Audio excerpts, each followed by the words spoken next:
nights where I have insomnia, I'm just gonna stay up and call it insomniacs. That'll be perfect, man. That's the best time right there.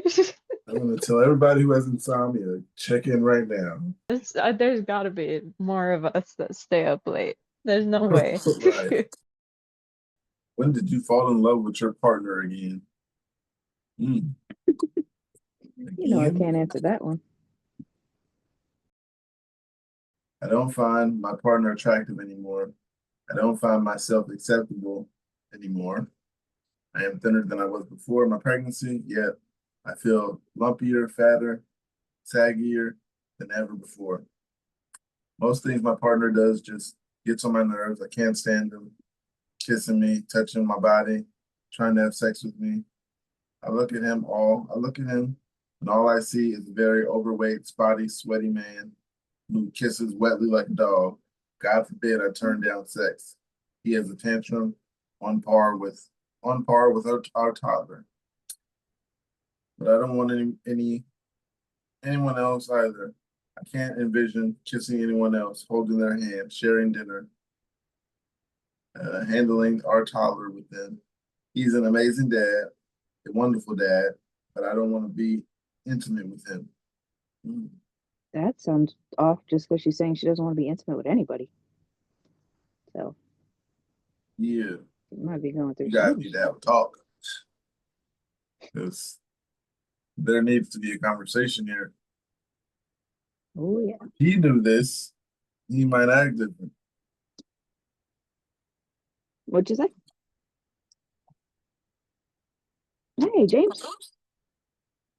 You can't keep stuff like that to yourself. Hey, James. No, Hey, what's up, guys? especially when there's children involved. Yeah, I'm reading a post right here. I got one. It says, "When did you fall in love with your partner again?" We're going through UK parenting. We're going to go through that today. It says, "I don't find my partner attractive anymore. I don't find myself acceptable anymore. I'm thinner than I was before my pregnancy. Yet I am lumpier, fatter, saggier than ever before. Most things my partner does just get to my nerves. I can't stand kissing him, touching my body, trying to have sex with me. I look at him and all I see is very overweight, spotty, sweaty man who kisses wetly like a dog. God forbid I turn down sex. He has a tantrum on par with our toddler. But I don't see anyone else either. I can't envision kissing anyone else except him, holding their hand, sharing dinner with them, handling our toddler with them. He is an amazing dad, a wonderful dad, but I don't want to be intimate with him."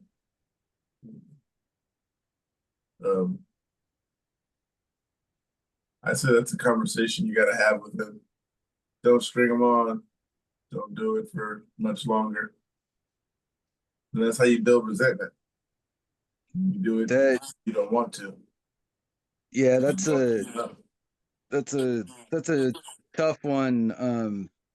Like I mentioned before, I'm divorced, and part of it was, yeah, kind of how she treated me. I mean, there was obviously, with a divorce, there's more than just one issue a lot of times, right? But one of the things was kind of how she, treated me about, um, about the epilepsy. She would always put it on me, as if it was like my fault or something, I controlled. I mentioned it in the chat the other day. What still like crushes me and like almost makes me want to cry, because I can't believe my wife had said that to me, or ex now, but she just, is like one of those big, like toward the end of a relationship, big blowout, type of fights or something.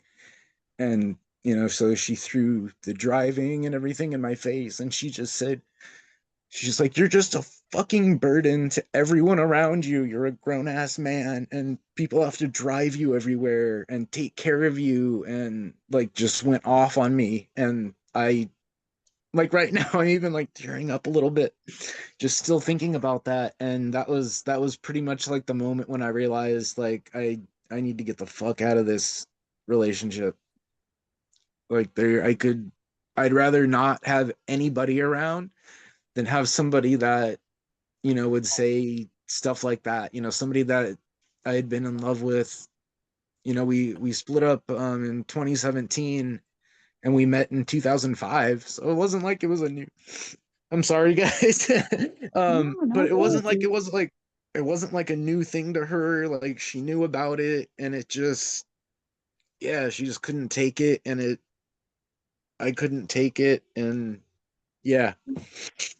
Sorry guys. It's all right. Don't worry about it. Go ahead, Toaster. That's why we're here. Yeah, I Here know, for but it's like you. I just met you guys, so I feel like yeah. Hey, I But met them and I told them all my darkest secrets. And I feel akin to you. I'm just come out of a bad relationship myself. Physically, mentally, all that good stuff. What you were saying earlier sounds very familiar to me. I'm so sorry to hear that, because yeah, like I said, even that was, we split at the beginning of 2017, and I think that argument was like probably like middle of 2016. So it's been damn, over 9 years, and it still clearly upsets me. So It's I'm always sorry going to to. hear that you had to go through that as well. A bond like that affects you. When I first met my ex, I thought he was the best person ever to walk the planet. He he's 13 years older than me. I didn't care.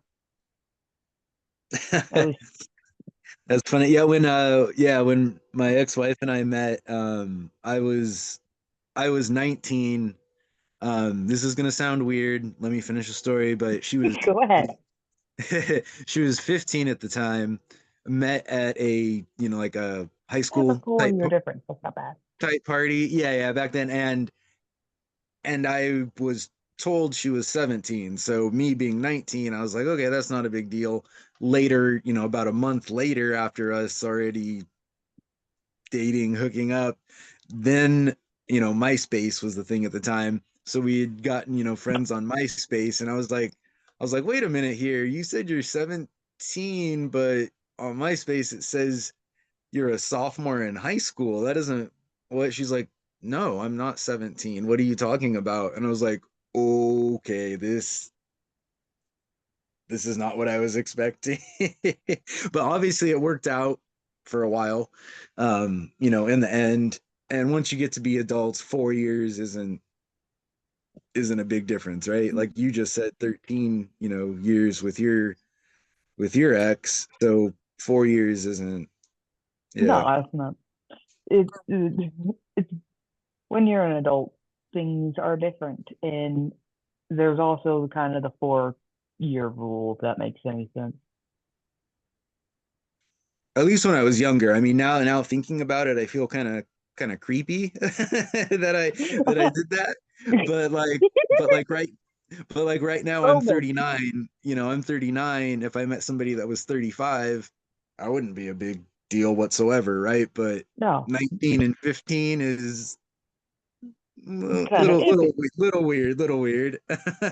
I don't often admit it, but since we're talking about my ex, Oh, you want creepiness factor? My eldest stepchild is 13 years younger than me. wow. One's 13 years older, one's 13 years younger. That's that's funny. Yeah, like I mentioned, I work at an elementary school. So a lot of times, kids are like, "Oh, how old are you?" And then I'll say, my age, and they'll be like, "Oh, my mom's 5 years younger than you." I was like, "Oh, thanks, thanks. Wonderful. You're making me feel great." Yeah, there's last year there was a fifth grader. She was 10. Um, and so age got mentioned, brought up, and one of her friends was like, "Wait, how old is your mom?" And she was like, "Oh, 28." So then I'm doing the math in my head real quick. I was like, "Wow, your mom had you at 18. Okay." And then like one day in the school office, I ended up having to speak to her mom about something, and I was just like, holy crap, you look just like your daughter. Like, you are super young. So it can be weird sometimes. Hey, Jeff made it in. Brother Jeff, how you doing? You're on mute. Yeah, so I finally figured out how to get in. There you go. Here we are. Hey, what's up, Jeff? How's everybody doing? So far so good. Hanging in there. You Yeah, guys hang just on. kvetching with each other. Got someone new I haven't met. I haven't met an Allison before, Allison, but I have an Allison here. She came on Insomniacs instead of a regular day. That's nice. yeah. Well, some people can't sleep. It's a bold move to join Insomniacs. Yeah. So we went through a long one. We're gonna have to move on. That was good story. I don't have a story like that, James. I almost called you someone else. It's all good. Yeah, that's It's just, hey, no, I genuinely, I appreciate you guys, listening to that. You could tell it still gets me, kind of emotional. It's not very often that I feel like talking about it, or actually have somebody that is willing to listen to it. And since it's seizure related, I figured, yeah, you guys can maybe relate to it a little bit. So genuinely thank you guys. Thank you. yeah. Usually on Insomniacs late night, on these nights we don't talk about epilepsy. We usually talk about finding another sub to go through. Make it interesting. Angel, you're awake. Oh, just You're muted, bud. Pookie. Huh. I was just gonna say, side note real quick. I just got home. I did end up going to the live music there at Union Landing How was it? for the night. It was pretty good. It was like a jazz, like swing type of band. Next Saturday is supposed to be like a drum, like a steel drum, like reggae cover band. So You got my attention. I'm super excited to go. Yeah, listen and check them out next week. I don't know how close you are to that, dude, but that would be super cool if we could like kick it there one of the Saturday nights. We'll see. I got a lot on my plate right now, but we'll see.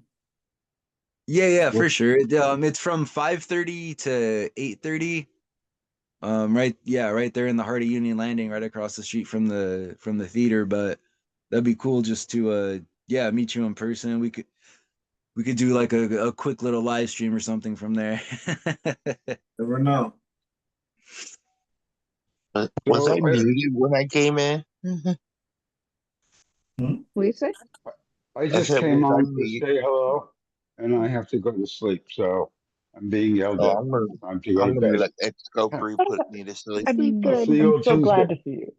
All right. Good All right, You buddy. Tuesday, John. Get All sleep. right, bye. You're lucky. I'm jealous. You're sleeping. I'm not going to sleep. I said I'm going to go to sleep, but I'm not sleeping. He's Yeah, just dozing. I know what you It's mean. equal strain on all parts. Bye. There you go. At least try. Have a good night, though, Jeff. You have to tease Jeff there at the end. Oh. Okay. I got some there, you guys. Hello, Allison's tab. I never met you. No, we have not met her yet. No. It says A9, which makes me wonder about B12.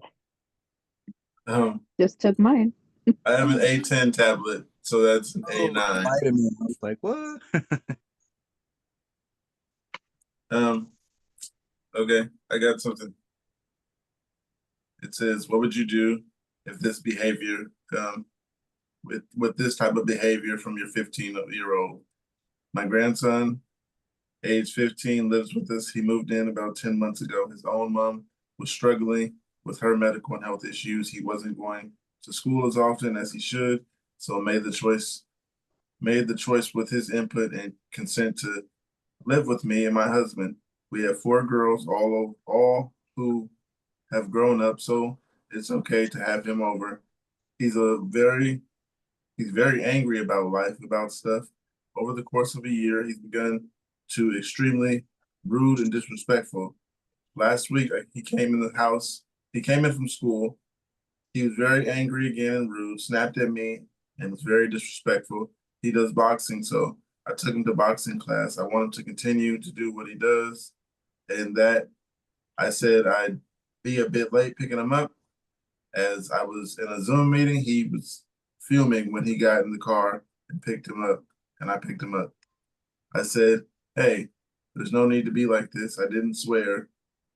I said, I don't expect this kind of treatment and behavior from you. He got even angrier. He jumped out of the front seat into the back. I didn't react. I parked the car as I wasn't going anywhere with him so wild. He jumped out of the car and said he may as well walk home. We didn't live far, so that was fine by me. He arrived home like wild beast, red in the face and angry. I let him go for a bit to settle down. I tried to talk to him and he yelled at me. I was bipolar. And he yelled at me. I was bipolar. I'm most definitely not.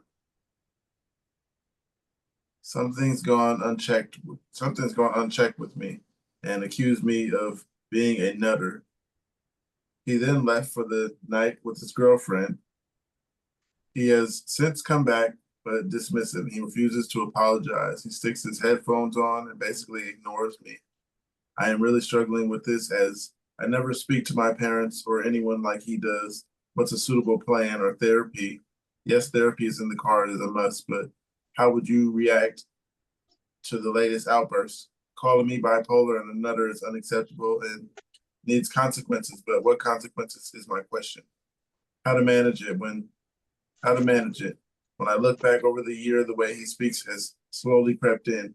Thanks for reading this novel, and I'll try and reply to any questions. That behavior is unacceptable from a 15-year-old. Nip it in the butt while the person's still young. You allow it to keep going on. It'll be 18 in no time, and it's just going to get worse from there. My You day, gotta be that able was to an ass talk. whooping. Yeah, we're all parents here. How you guys going to do? Well, you've got to know, I mean, the breach of safety was the number one. And whenever somebody's driving, if that car is in motion, you don't lose your shit like that. So definitely both of them take a breather. And at this point, I guess that 15-year-old, I mean, who knows if they wouldn't, call the cops and if they actually get an ass whooping, but actually put in their place, they might try to report the parent if they're already calling out mental issues. So if it wouldn't get to that point, do what you got to do to make sure that they understand why it's so serious and actually want to behave. What do you think, Toaster? I can only speak. Well, actually, I can't speak with experience. They are my kids. My oldest two, and before I left, my middle son, my stepson, was just starting to go through this phase of, well, I hate my father. And Matthew, and I do say it, unfortunately, like a phase. They should hate him. Oh, I'm gonna go deep here. But anyway, they felt safe talking to me about it. And so you're always gonna get the angry. And I also got anger at teachers and stuff like that. If your kid doesn't get a therapist and get someone who they can listen, they're just babbled all their mind spew at, it could go bad. She did say that therapy was definitely on the table. I always say CBT, CBT. is probably the most effective out of any of the therapies. Is that DBT, DP like cognitive deep pressure? behavioral. Yes, Oh, okay. making Oh. it helps the kid analyze their own Analyze, thoughts yeah. and actions. And as the cognitive behavioral part. Yeah, that definitely sounds more effective. Lord knows every teenager is not always willing to talk. Yep. First comment here says, kind of sounds like you're provoking him. Even that last isn't, even if that isn't your intention. If he gets in the car and he's in a mood, now is not the time to hound him about proper niceties. He's likely tired and hungry, and a regular case of angsty. I don't know what angsty is. Angsty teen, plus a history of trauma that creates an anger level that is constantly simmering at a 6 out of 10. It doesn't mean you excuse the behavior. You can address it later when he isn't tired, hungry, and frustrated. Otherwise, you'll get the same reaction every time. Sounds like a child responding. Could be. I don't know how common they use that word angsty over there, but it's just dramatic. It's like another way of saying dramatic. Well, yeah, I guess there's a different way to go about if this happens again. Don't have the same reaction and it won't play out the same. Try something different if it Deduct it happens from his again. allowance, Oh yeah. if he has an allowance. Or take away his video games and stuff. There you go. Yeah. Take away some. I know from my mom that, and she's a child psychologist, that taking away objects is not as effective. Well, sort of. It is effective, but only for short periods of time. Yeah, taking something for a week doesn't really ever seem to make a difference. No. They'll find other things to do. Take it for a day or two, it's the end of the world. Oh yeah. But not for long periods of time. Also, hit them in the wallet. I was gonna add, like I said, I work with kids. I'm not a parent, but yeah, taking stuff away from them really isn't all that effective. And then especially just with my own personal experience of the seizures and everything, there's just one less thing that you're able to do that you enjoy, and you are already kind of cut back on enjoyable things that You're you get already to do. angry. So then you're just taking one more thing away from that child who's already annoyed with you or already angry and pissed. So all that's gonna do is just give them more time to sit there and stew in their own thoughts and get even more angry. And yeah, go ahead, Toaster. I just had an idea. Get them into a volunteer program. No, do you mean, are you saying I should, or the child? The child, but you know what? You too, because you have great ideas. I honestly I do, since like I said, I only work a few hours a week because I'm so unreliable, basically, with having seizures and stuff. But over the last few years, I've done a lot of volunteer stuff at the school. Elementary school has changed here in California. I don't know how it is in other states, but 6th grade is no longer elementary school. It's now junior high. Middle. Or middle school, whatever. Yeah. So the first year I was there, there was a girls' soccer team, so I volunteered with that. The last 3 years since that's been gone, I've been working with the boys basketball team. You know, there's like little stuff like the Scholastic Book Fair, that I'll, help set up for and, work, after school. I try and do stuff like when I actually do have the energy and the motivation, I try and get off my ass and do stuff because I'm actually just happy that I have the energy and motivation. So yeah, I do a lot of like kind of volunteer stuff. That way, no one's, it's not an actual job or something. No one's like directly relying on me, right? If that makes sense. So One of the comments here says, besides some of these comments, especially the last one, may have him watch The Fire Inside. It's about Clarissa Shields, a woman that has all the odds stacked against her, and she became the first woman to win women's boxing in the Olympics 2 times.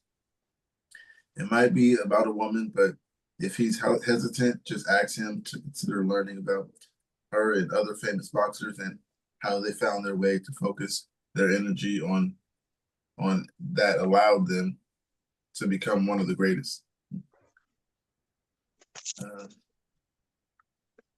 Another comment says, have you thought about finding him someone to talk to in confidence so he can talk about his feelings? It would be nice if someone could teach him some productive coping techniques. Also, it sounds like he might have some kind of PTSD. Yeah, some kind of lingering feelings. Yeah. Another one here says, first, do you have custody of him? If so, I would put him in anger management classes. He needs to get his rage and issues under control. He's taking out his frustrations on you when you're not the problem, but he doesn't know how to cope any other way than being angry. Sounds like it. Hello, sir. All right. I've seen this happen where they pick up bad habits from their abuser because, well, their abuser uses it to retain power. They're going to use it to retain power over, well, their little brothers. Their dad yells his face off. I'm going to yell my face off and scream out any type of expletive that I know. It's a learned behavior in some instances. And so if this is trauma, that makes sense. Yeah.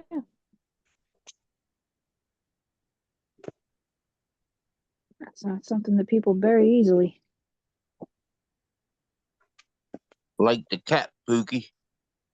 Do you like the cat? Yeah. Thank you. But another post here, it says, resources for barely teen girl. I'm an old mom who learned about grooming and skincare from magazines like 17, YM, etc. What are the equivalents now? My daughter does not have a phone and doesn't go on social media. She has the American Girl book about care and keeping a view. Is there any other good resource out there? Is there a good YouTube channel for this? I'm good with her viewing, but don't think there are really any magazines anymore.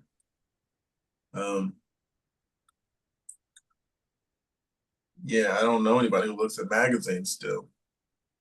When it goes to look for magazines for advice. Everything's on the internet these days.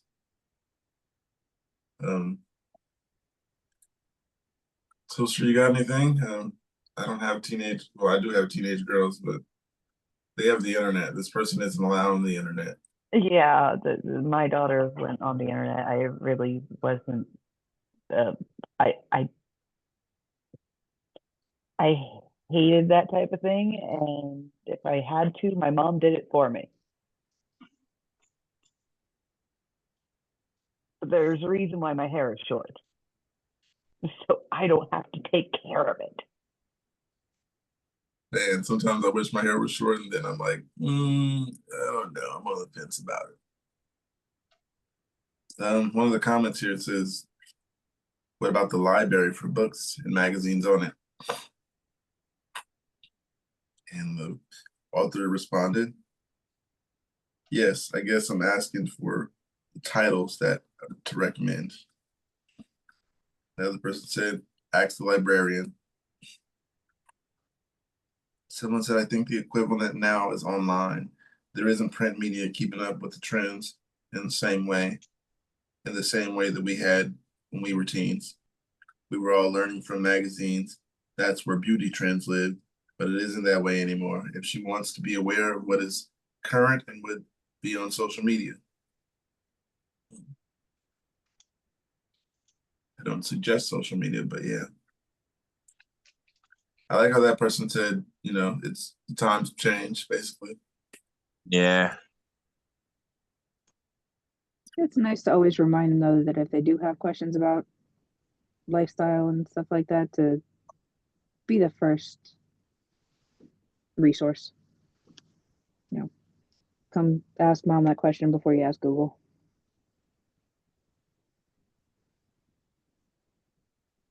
Also different when it's like gender, like a daughter and a father. It's like,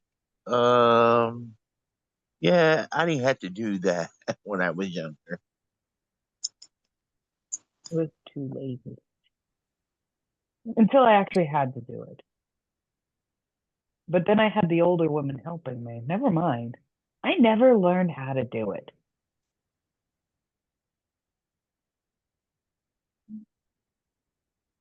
I got one here that Learn as you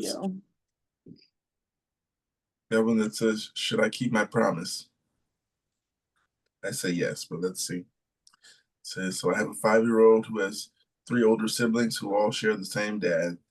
The dad and I have fairly amicable with one another, even though we're not together for a while. Then the kids viewed me as a step-parent figure. The middle child has been having problems with attending school and subsequently their grades about 2.5 years ago. In an effort to get them to attend class rather than skipping, I had promised them that when they completed high school that I would take them on a vacation to another country. They've been in an airport, they've never been in an airport, much less on an airplane before in their life. About 6 months ago, they completely backed off from me, stopped calling, texting, seemingly no warning or any reason, though I have a couple good guesses as to the reasons why. None of them have anything to do with me. Even though I was initially hurt, I'm not angry, nor do I feel slighted in any way. That said, however, I am at a crossroads, and I don't know what to do. On one hand, this child is still actively working on trying to graduate on time. They've even gone as far as enrolling in summer school, a plan to which they had told me they were going to do before they were stopped talking to me. On the other hand, they stopped talking to me and included me on all aspects of their life. Not to mention, I'm not officially or even legally their step parent. I just happen to be the mother of their half sibling.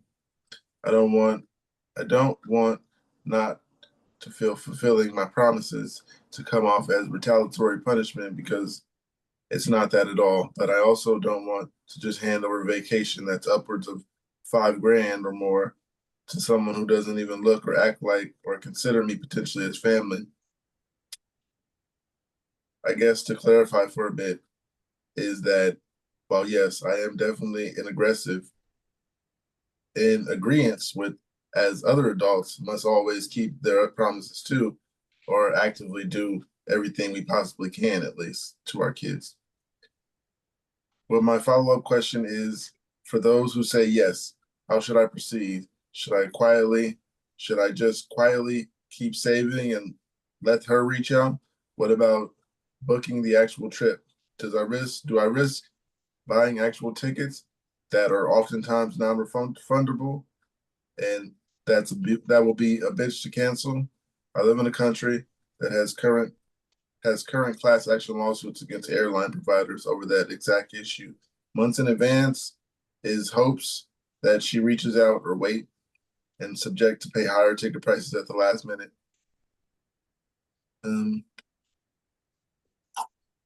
Do you keep your promise? I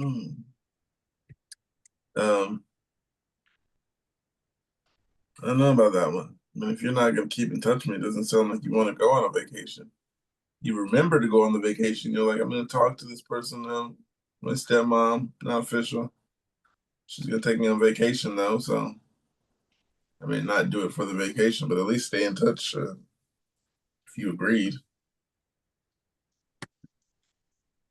Yeah, definitely tying up money in a ticket that's non-refundable is too risky. Yes. I was going to say that part too. I'm not in this situation myself where I have an agreement to buy something, but I am in a similar situation with my stepson where he just stopped talking to me, and it happened suddenly at the same time where my wife went no contact. So it could be other factors in play, but I have no control over him, and I can't, force him. I do keep him on my PlayStation Network friends list, and I send him texts and stuff. I'm not taking them off, And now that I get my daughter back over here, bring my daughter home, I still keep his pictures around because that way she can see her brother when she's here, basically. I'm in that boat with my daughter. She's an adult. She's living her life. And I honestly remember when I was that age, I didn't talk to my parents at all. Because I'm an adult. I can do this. So she might just be in that phase. I don't know. That she also might very well be being poisoned against me, which I can definitely see happening since I remember what he said about his first wife. So.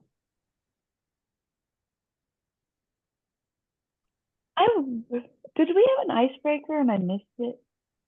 No, we actually didn't tonight. I can't find an icebreaker fast enough. Ooh, one, how'd you get over your first heartbreak?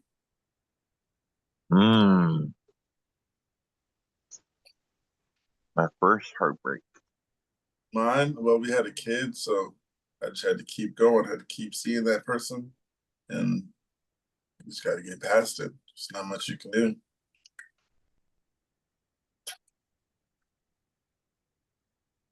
I didn't see that Toaster before it says I found a disappeared. girl Toaster, instead.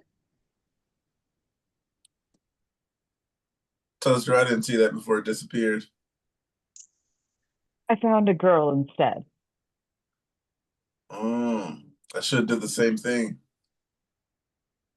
Ooh, I don't know. It was tough. It was kind of like a mutual type of thing. And my first like real like long extended relationship was, in high school. She was a couple years younger, so when I kind of graduated, I just moved on to college, and it was kind of just the natural way of how things go. I guess when you move away, you're a couple years older. I guess my real first big heartbreak, I kind of already filled you guys in on that with my ex-wife situation a little bit earlier. That was my first like real big big long relationship over. And you can clearly tell by my reaction earlier, it's still a little tough for me to, think about and everything. So I guess you could say I haven't fully gotten over it, but yeah. I haven't been on a true date in a couple of years. I kind of just at this point, I don't care. It's almost, it gets to the point where it's just too much of an uphill battle, right? Like you have to explain I have health issues. I have to explain you got to be the one to, pick me up, Oh man, you that's know, tough. like for that, or I have to explain why, I'm riding my bike to go meet you up for dinner. And 90% of people, if not even more nowadays, think that if you say, "Oh, I don't have a license," their first reaction is like, "Oh, this dude like got a DUI, or this dude like, is, I don't know, has like 80 The speeding bum. tickets." They automatically think something negative. They don't yeah, they don't first think like, "Oh, maybe he has a health issue and I should be more compassionate." Does anybody else get that like kind of feeling too when they're like dating or trying to meet somebody or Yeah, I that's haven't like tried my dating yet, but I get that with just random people who start talking to me, and then my mom comes up and like, "Oh, you're with your mom today?" Yeah, she brought me here. I can't drive. yeah, that gets awkward, Thanks, yeah, doctor. too, being like, yeah, my age and like always hanging out with my mom. And then I don't know if you were here when I mentioned it too, the reason I have the job that I do at the school is because my mom has worked there for almost 30 years. So it's like I rely on my mom to get around. I work with my mom. Like it's not the best like pickup line, right? Like I'm at a bar and be like, "Oh, hey, what's up, girl? I live with my parents and I work with her, and yeah, she's probably gonna come pick me up later. Want to hook up?" Like, Now, sorry, I love my Dragon Boy and will never give him up. But now add on, oh yeah, I also have an 8-year-old. You, it's not gonna happen. It's yeah, just that not that happening. that's true. Yeah, for I a lot of people, yeah, having a kid is kind of like a deal breaker. I mean, depends on your outlook, right? Like, but yeah, when you're adding the not driving, epilepsy, health, all the other stuff on top of it, I can only imagine that just me would just be, yeah, that's kind of why I've almost given up on dating. Like if somebody I happen to meet somebody, something just happens to fall on my lap, no pun intended. But then I'll go for it and I'll take it, but I'm not going out of my way to like try and be like I was like, in college and go and, be on the prowl and get phone numbers and stuff like that. Right. I didn't know of it better. I was trying to just say silly term. I'm sorry if that was offensive, but No, yeah, I'm those were the laughing my days. ass off. okay. But trust me, Pookie and I have been on the prowl before. Just gotta be yourself sometimes. Yeah, Yeah, exactly. Like I'm at the point where it's just like, especially after, like I said, the story about my ex-wife, like even she didn't really understand or, come to terms with having to deal with it. So if I find somebody and there's even like a hint of them like not being cool with it or, finding it a pain in the ass, and I'm just like, all right, move on. You're not the one for me. I I I just can I want can do friends without you. now. That's all I want. I just want friends. I'm good with friends. Exactly. I mean, we're all human beings, so hooking up is nice to put it in nice terms, right? Like we all want that once in a while. Okay, we're all adults. Let's just yeah, admit it. I know what you mean. Be careful, mom's So listening. that might be nice once in a while, but yeah, like you were saying, Toaster, I'd much rather just have like a friend, somebody I can call up and be like, I feel like shit today, or I just had a seizure, or crap, I forgot to go pick up my meds. Can you give me a ride real quick? Like just, somebody to rely on. Like I don't even care about the Yeah. partnership part of it. anymore. It's just, yeah. Yeah, I usually start off with I got kids, and then if they can get past that, then I throw in there I have epilepsy. Then when they ask what that is, I explain it. If you can get past that, then usually in the green. So we can get past that part, and pretty good. Yeah, But I I'll wanted put the red flags out there first. Don't get too far with them and then not say anything, and then first date and you're throwing out red flags. Might be embarrassing. And I've been wanting to ask, I guess it's kind of like a icebreaker type of question. But do you guys still like regularly get people that you say, "Oh, I have epilepsy," and they're like, "What's that?" No, Like, I is that kind of got tired of explaining epilepsy to people. So I mean, if it comes up, it comes up, or if it's a situation where I need people to know, so I'm safe in a certain place, then I'll say something. Hey, well, I got yeah, epilepsy. no, I mean, I don't go like out of my way to tell other people, but I'm saying like if it does get brought up and I'm like, oh yeah, or I don't drive because I'm epileptic or I have epilepsy, and there's still a ton of people that are like, what's epilepsy? And it's like it's frustrating because I'll watch TV, and you watch like a half-hour show and you see 6 commercials for like a weight loss drug, but nobody knows what the hell epilepsy, like a serious true thing is. I mean, I'm not to be disrespectful, there are people that do have true like weight issues and things like that, but most of the time it's your own choice to go to McDonald's and get that double bacon cheeseburger and shove it down your throat, right? Like, whereas Right. none of Okay, us can okay. exactly Now, choose now to you got to stop have a there seizure. because you're gonna get me hungry. Well, what was that? I'm sorry. Did I say something offensive? I didn't catch that. So I you're said making them hungry. you're gonna get me hungry. My bad. Okay. I thought you were saying I crossed a line there. I didn't want to be yeah, I didn't want to be offensive. So my bad. It's all right. No need to apologize, man. I got a post here that says, "Is this normal for teens?" My son is 16. He'll be 16 in a couple of weeks, and he's been so exhausted lately. I feel like he will be so pleasant and fun to be around for a while, and then he'll just go so quiet and sulky. He says he's fine, and I feel annoying. Fine, and I feel annoying because I'll ask what's wrong 50,000 times, but I just worry. Is this something normal for teens? Do I just let him be? I never know when he's I never know when to worry or when to chalk it up to normal teen behavior. He has a girlfriend that he's been with for 6 months and they seem to be doing just all right. Teens are hard. I thought toddlers were difficult, but parenting teenagers hasn't been easily been the hardest age for me. I feel like such an annoying mother because I'm constantly asking what's wrong. Are you okay? Do I need to talk? Are you sure this is fine? Or should I really leave him alone?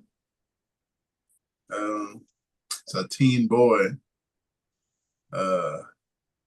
If he isn't bringing the cops home and he's got his grades up and everything, and he just seems fine, leave him alone. You know?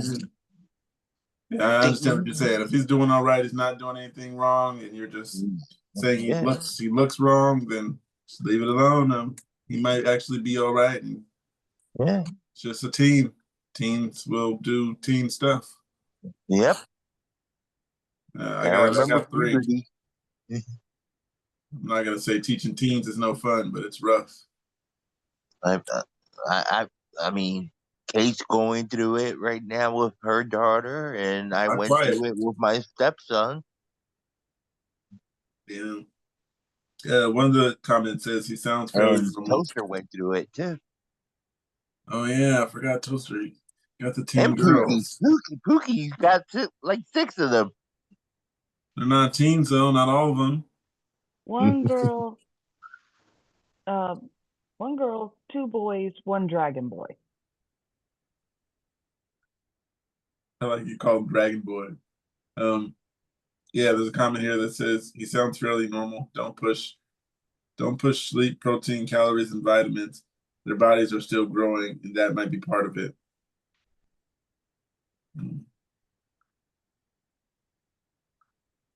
Oh, they said I do push vitamins. I do push vitamins, sleep, protein, and calories and vitamins. Their body's also still growing, so that might be part of it. Give them some vitamins, I guess. Is that what the person's saying? Another person says it's totally normal and totally frustrating, maddening. It makes me want to tear your hair out.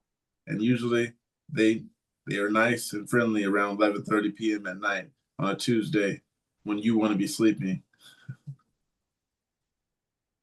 Yeah, it sounds right. They're nice and they want to play when you don't. Exactly. Another one here says, same with mine. It's exhausting. When mine is sulky, I usually give him some space. If I try to talk to him, he's bound to give me a super snotty response, which then I feel like I have to respond to so he knows such disrespect is not tolerated. Then we have a conflict. If I keep my distance, we avoid that transaction and I can talk to him again when he comes back around to that nice kid he is at heart. Sometimes I feel like if I need to have a conversation with my kid, I have to do it then and there. Maybe it's a different type of parenting, but I don't avoid the conversation per se. Try to get that conversation out of the way. Can we not end like this? Can you stop walking away? We have to talk, stuff like that. Yeah. So otherwise, I'm in my head about it, and I like to get stuff out of the way. Let's talk about this right now.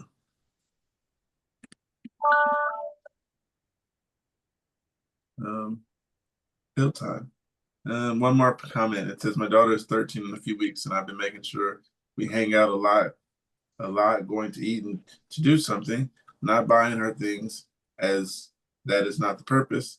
This leaves some time for us, and it's not focusing on her, but makes sure our bond is still there so she can stay open to me. Okay.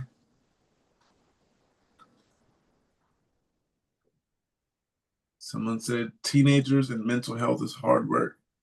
So I have a 16-year-old boy and a 17-year-old girl. Suicide has Suicide and severe mental health runs in our family. Their dad's mom also committed suicide, and so two of his siblings. My side of it, my side is not so much better. We're all on antidepressants and bonkers. The girl is okay, but my boy, he just doesn't speak about it. He goes into himself and stews and it scares the life out of me. He's a fitness fanatic, and this does help him. So this weekend, my partner and I decided to go away. My daughters go away elsewhere, and my son is home alone. He's responsible enough, so we really we have a really good relationship with the neighbor, and she has keys to our house. My family are so close by. My son was excited, he said, as he needed some alone time, which he needs a lot of time anyway. First night here, and I called him. He's at home and he sat on his bed just thinking. I asked if it would be good or bad idea. He said both. He said if he gets bad, he will take himself to the gym tonight and work it off. But I don't want him to feel like that. What can I do? Mm. Mm.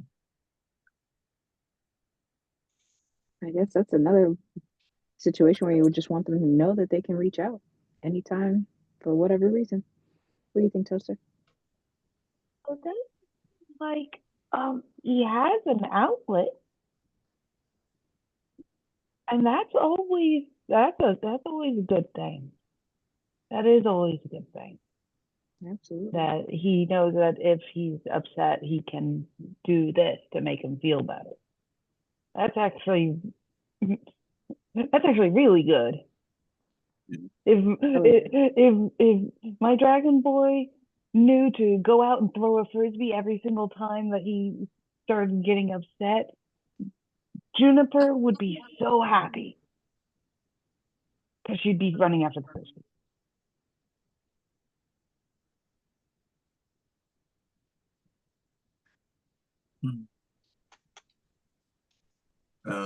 So yeah, I'm not gonna say force myself sounds like the worst words. I mean, the worst words to say, but I kind of forced that conversation. Yeah, you can force it a different way, but turn it into that conversation that you want. And sometimes my son doesn't want to talk, and I'm like talking about something else, and then you slowly move into what you want to talk about.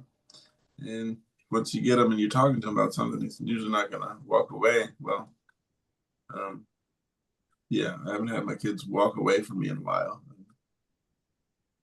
especially my teens. They're pretty much good with talking these days, and it's a blessing. Kids can talk to you. Give me some Roblox. Yeah, we're not doing that. We don't do good behavior for Robux. We do good grades. Good grades come with Robux. Good behavior is a must. It's a responsibility of yours.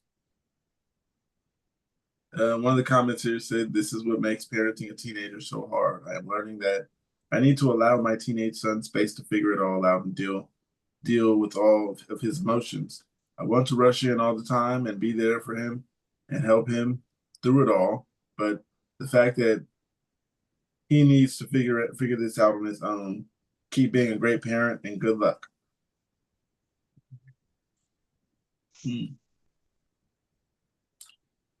Another person says, "Things are very difficult with my daughter at this age. One therapist recommended to tell her that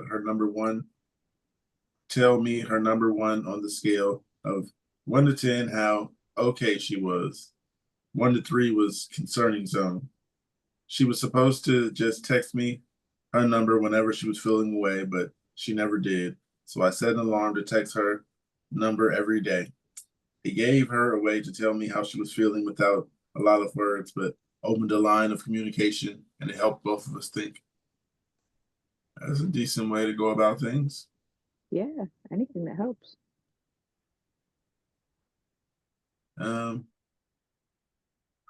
Someone says you should leave him at a friend's house so he won't feel alone. I don't think that helps. You never know if you can actually trust a friend as much. Yeah. 17-year-old driving recklessly. Uh. I found a recent escapade of my 17-year-old son. Well, his vehicle, anyways. We live in a city. In this video, it was dark. It was a video of a car speeding over a small bridge, catching air with the back end of the car scraping the ground and causing sparks to fly behind the car. 1, that's not safe. 2, he's on our insurance and doesn't pay. That's about to change. 3, I feel like this tells me that he's not mature enough to drive. I can only imagine what he's doing without video evidence. Not sure how to address this. Tempted to sell his car or make him ride the bus or use a bike for the next year." Oh, that's a rough one. Yeah. Taking that car, especially if I paid the insurance. Yeah. Good luck on the bus. Yeah, you're gonna do dumb shit like that and then record it. You can't expect to keep that privilege. Right. I would say there's a famous American football player who's done the dumb shit, and he's seen the worst of what can happen. And luckily, he's learning from it. But, he's on the Eagles. Yeah. And his friend died. He was in the car. They were racing. And one of the he died comments. on the field. Yeah. But he got lucky that they didn't charge him with murder or nothing, but still, he's got lucky that he can still have a life, Yeah. His friend, doesn't. So Sucks. Life young losses. Sucks. One of the comments here says you'll be doing him a favor by coming down hard on him. Another one says driving is a privilege, not a right. Perfectly said. I know this person, I think. It says take the car away immediately. He just lost all driving privileges. Call the local state police and have them take him to the barracks and see pictures of car crashes aftermath. That's what you call coming down hard. Someone said, is this unusual for him? Risk-taking behavior. Any other behavior issues that might change or handle this? But in general, he has gone through driver's ed, right? If not, enroll him. If so, sounds like he needs to complete another class. Did he have friends in that car? For us, I'm a bit selfish, but I do not want to play major taxi driver for our whole junior or senior. And we live in a suburban to walk or bike everywhere. So after he completes driver's education, I would likely give him some privileges, but he would only be solo driving to work and school. No friends, no dates in the car or until he demonstrates he's doing better. Then I would also still make sure he's in some type of competitive activity. Get him out rock climbing, something where he can push risk-taking behavior in a safer manner. That's an pretty outlet. detailed. Yeah, that's what I was thinking. Pretty good outlet, I guess. Another person at the bottom says, side question. Did he ever show any signs of goofing off, making stupid, unsafe decisions from behind the wheel when he was learning to drive? And the author says, no, not at all. Not a single bit. He was cautious, observant, but confident driver. No real concerns.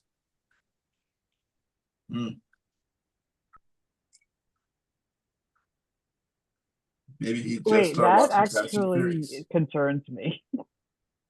Going through it twice, both times were nerve-wracking as hell for both of us. So yeah, I don't envision, and then remembering my own and my brother's siblings, sorry. How can a kid remain calm during their driving lessons? Because I don't know why that part just like that doesn't make sense. I would think just be prepared, know what to expect. I mean, we'll do our best to get her behind the wheel as much as possible before she's actually doing it with, some stranger doing the instructions. So This one's kind of rough. Ew. Huh? Oh, I thought James said something. Oh no, I just chuckled because you just said it's rough, and then you're like, ugh. And then just thinking about us all posting our like bad pictures earlier today. So if something is making you say right now, it's gotta be bad. Yeah. Go through it. Says But my son assaulted me and now wants to come get his things. I'm a single mom living alone with my son who turned 18 a couple days ago. He had plans in place for a while to move to a different state on August 2nd to live with his girlfriend. Yesterday we got into an altercation. I asked him to leave, which he did, and slammed the door behind him. I locked the door because I was afraid. He tried to break in his room a few minutes later to go get his gym bag. I confronted him and told him he wasn't welcome. He was outside the window and I was inside. He was holding the sash to the window, which was very close. He grabbed me by the throat and tried to push me away. I told him to stop. He kept doing it. He lifted the sash up and down as if to slam it down on my fingers. I fell several times. He's very strong and I am not. I kept screaming for him to stop, trying to alert the neighbors. He wouldn't. So I backed off and he came in and got his gym bag and left the same way he came in. I secured all the windows and doors. I have marks on my throat and arm and bruises on my shoulder where I fell. He stayed at his girlfriend's mom's house for the last night. Now he wants to come over and get his things. He's already partially packed. I told him to make a list of what he needed, and I will leave it outside at a specific time. He wants me to leave for an hour so he can come in and get his things. I don't feel safe with that because I don't trust he'll be gone when I get home. Add to this that tomorrow he's leaving the nest. And it's a bittersweet moment because that should have been tender for both of us. Typically, he's a good kid, and I was shocked by his violent behavior. I've experienced domestic violence, and I'm freaked out. I'm scared to go outside. What should I do?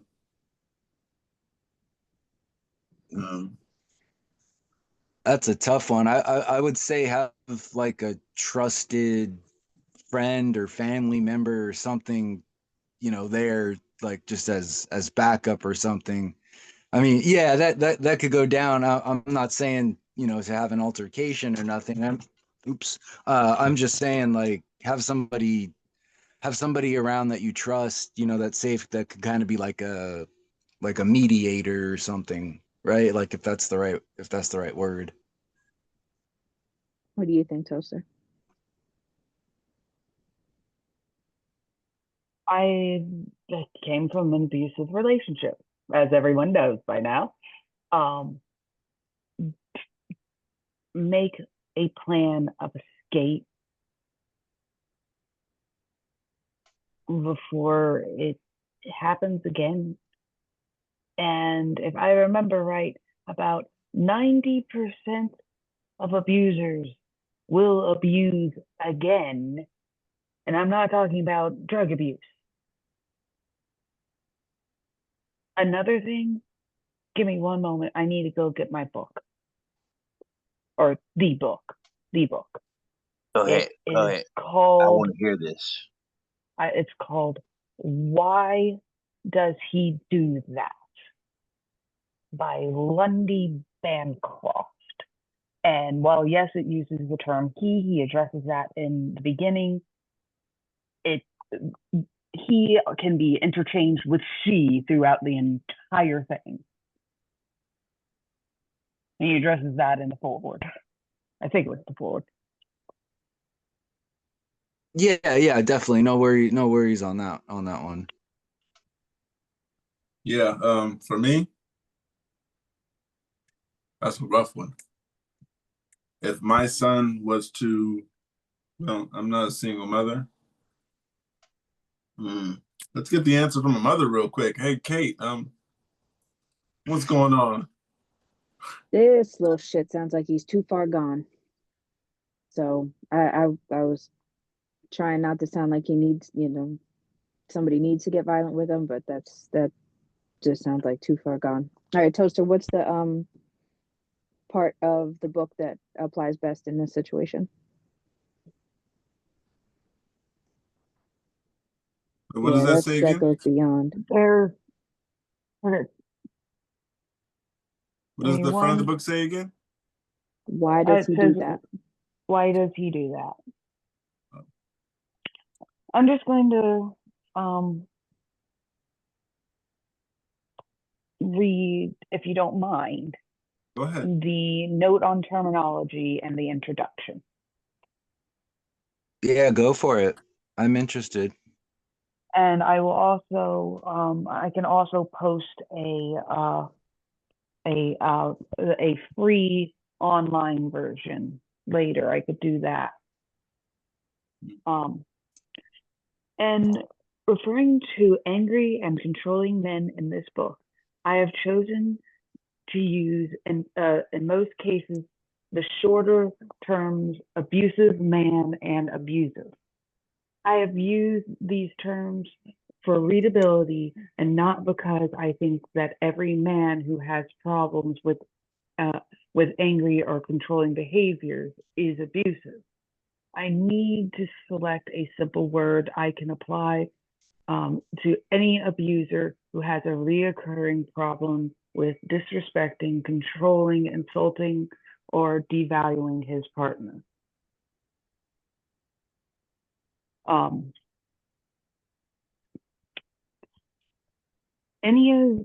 Sorry, my dyslexia is kicking in. This is why I usually read in my head.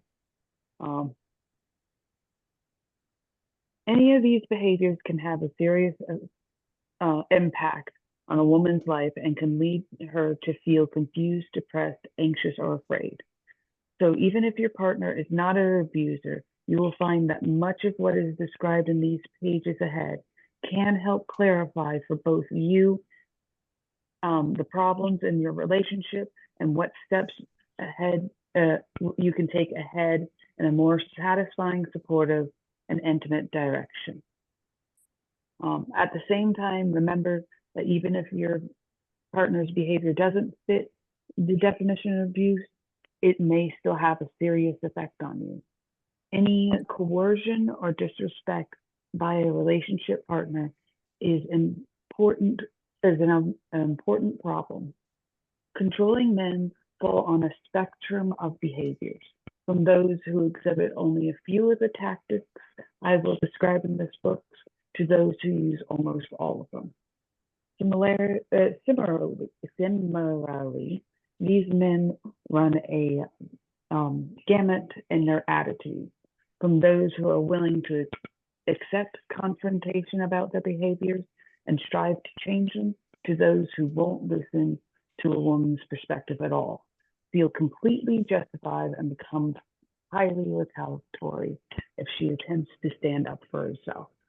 In fact, as we see in chapter 5, one of the best ways how to tell a man's control problem is by seeing how he reacts when you start demanding he treat you better. The level of anger exhibited by a controlling man also shows a wide variation, but unfortunately it does not tell us in of itself how psychologically destructive he may or not be. In addition, I have chosen to use the term he to refer to the abuser and she to the abused partner. I select these terms for convenience and because they directly describe the great majority of relationships in which power is being abused. However, control and abuse are also widespread problem in the lesbian and gay male relationships, and the bulk of what I describe in these books is relative to all parts. Yeah. That was just the introduction. Not introduction, the preface. Yeah. If that was a little too long. No, I mean, that makes a clear point that abuse can happen in any relationship, regardless of gender.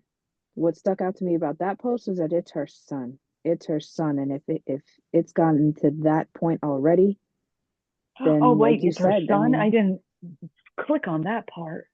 yeah, she's gonna need, like you said, though, it made more sense to have a plan of escape because 9 times out of 10 they do it again, and that's why I just keep thinking he's too far gone for any kind of intervention. Now it's at the point of protection. I'm sorry, I had to jump out because I was having flashbacks. Oh, absolutely. No, you're fine. Oh no, you're getting the trauma dump now. Thanks, Mom. Please share. We can all learn from this. The day that I escaped from my ex-husband, he had caught me smoking a cigarette. Yes, a cigarette. Mind you, he is a marijuana enthusiast, and he had a problem with me smoking cigarettes. Weed, awesome. Nicotine, bad. And yes, nicotine is bad for your health. I know that. But when you're in a relationship like mine, I've always gone back to cigarettes as a way to relieve stress. I've been doing it all my life. And the sexual abuse was getting out of hand.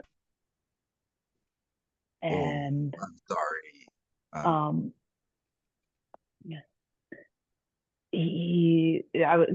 I needed that release.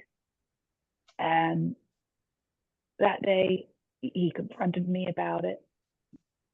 And he walked up to me with his this, like this.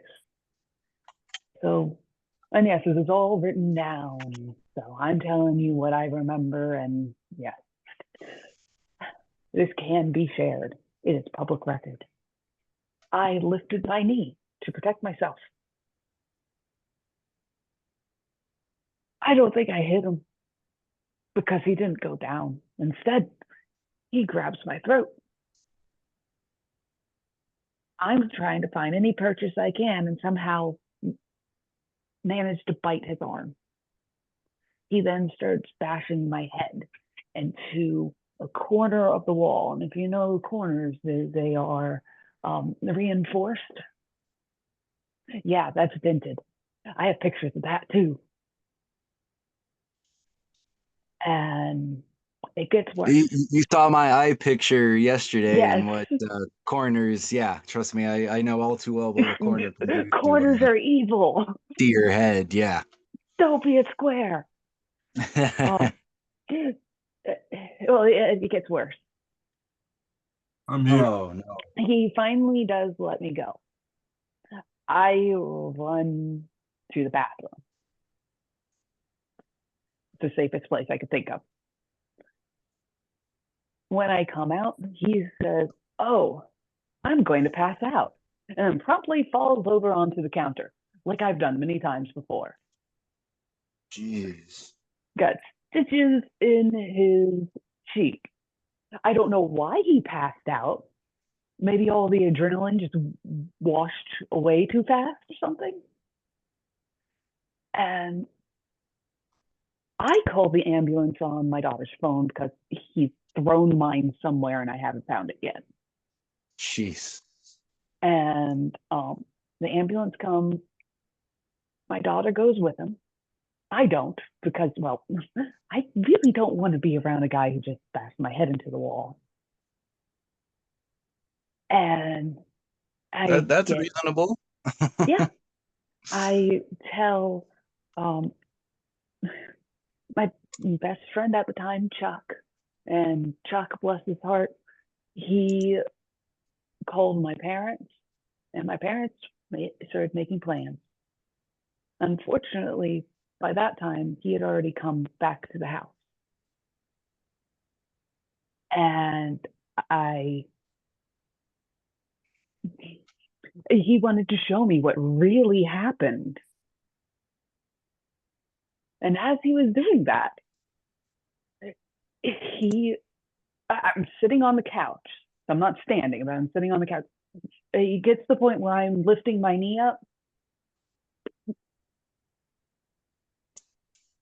I'm on the floor. And I apparently kicked out at him, and he has balls of steel. And he took my head against the floor. I don't remember exactly how it stopped. Next thing I remember, my daughter is in the room. I'm on the floor. I crawl over, grab my phone. He did that in front of your daughter? Yeah. She's Holy like 24. Fuck.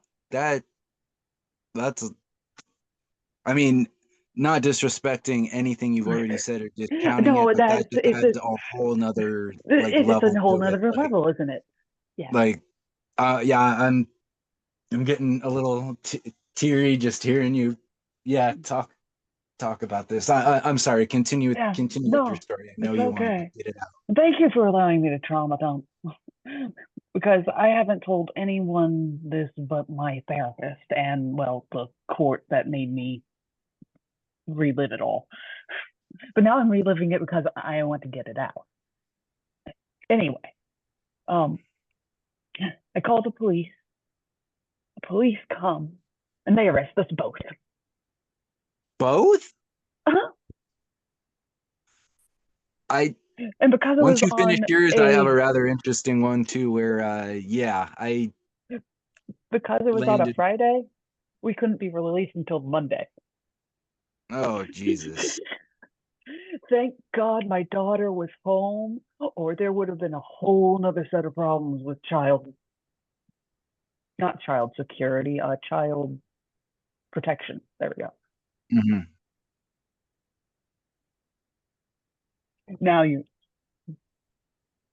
Well, I'm thank listening. you. I'm Even done being more about respect for myself. you, Toaster. Even more respect now for you for being able to live through that and survive that monster.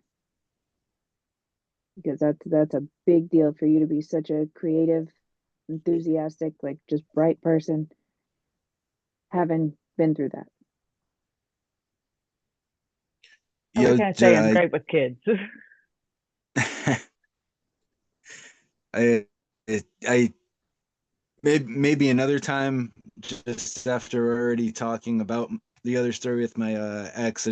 I don't feel like giving all the details, tonight at least. But in what, like I said, there was several issues. Obviously, she wasn't exactly the nicest to me about my epilepsy, but I don't know if it was because of that or whatever. She started really heavily drinking toward the end of our relationship. So yeah, one of the arguments we had,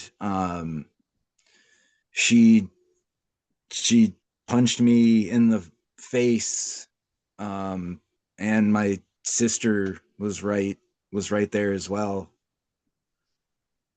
The worst part That, about it is so that's all why I they was have to shocked say is, that, "Oh, like, they got that from a seizure."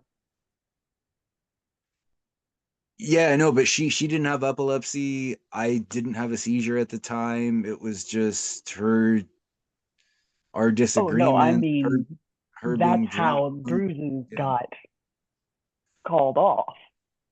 Oh, yeah. So yeah, exactly. It's like I'm just like, of all people, like that, like, hit me in the stomach, the ribs, or something. But you already know my head stuff. Like, why does it have to be like right to the head? Like, if you insist that you're gonna do that, at least make it some other part of my body, right, or something. But it was just a bad night, and then a lot of other stuff came from it, and that's all I feel comfortable saying for this evening, at least.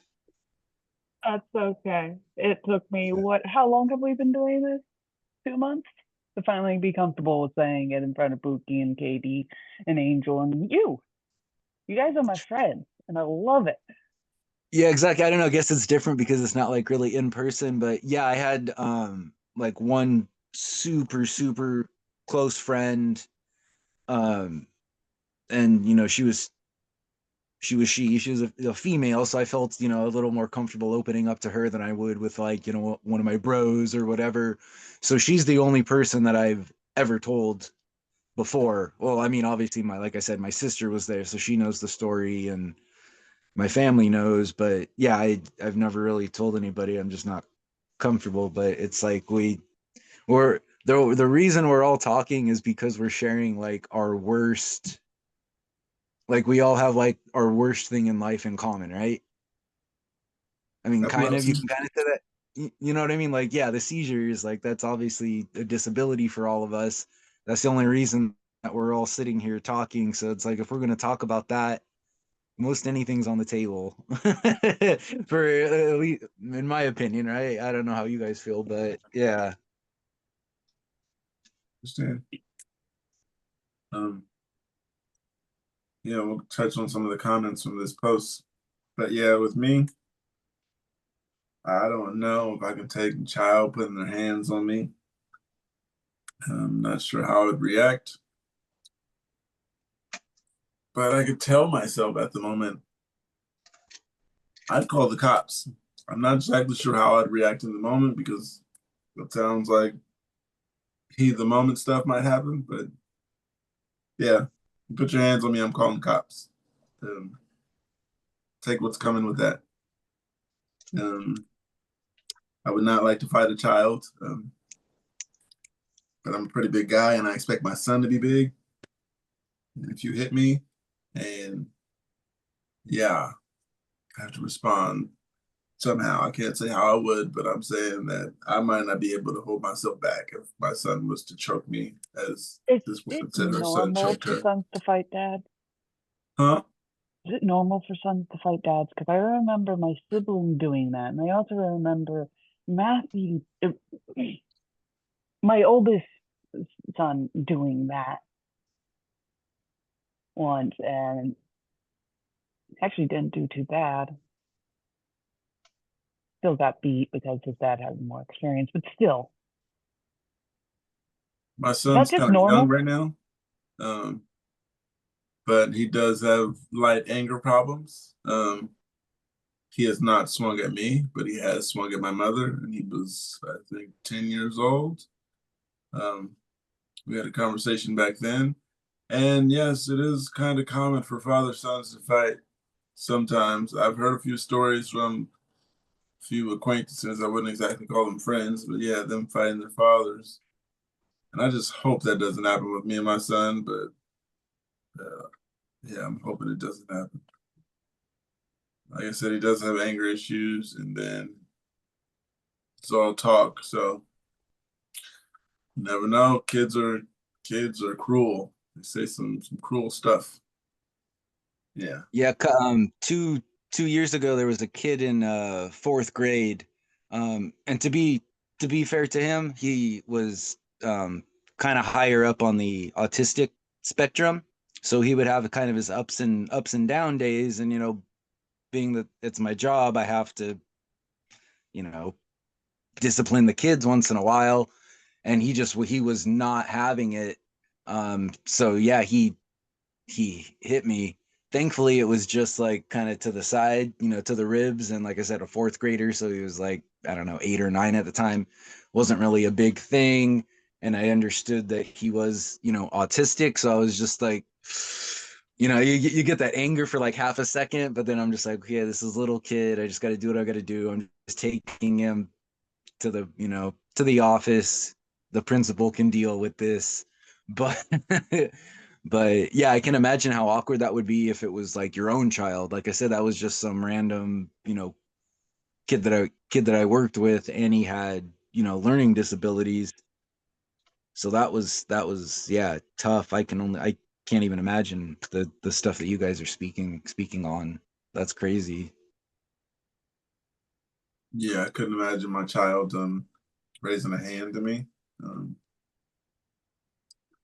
Yeah, I never would ever think about doing some stuff like that to my mother or father. Um, it's just not something that comes to mind. Hit your parent. Yeah, exactly. I like we've all spoken about, we get kind of either, a little bit angry or something like that, after a seizure when we're not really, ourselves. So I know I've said some like mean, disrespectful stuff, but yeah, I've never, raised a hand or thrown a fist or anything at my parents, even after a seizure, let alone, just any other time. So Yeah. Um, go Go through one of ahead, these Toaster. comments. Go ahead, Toaster.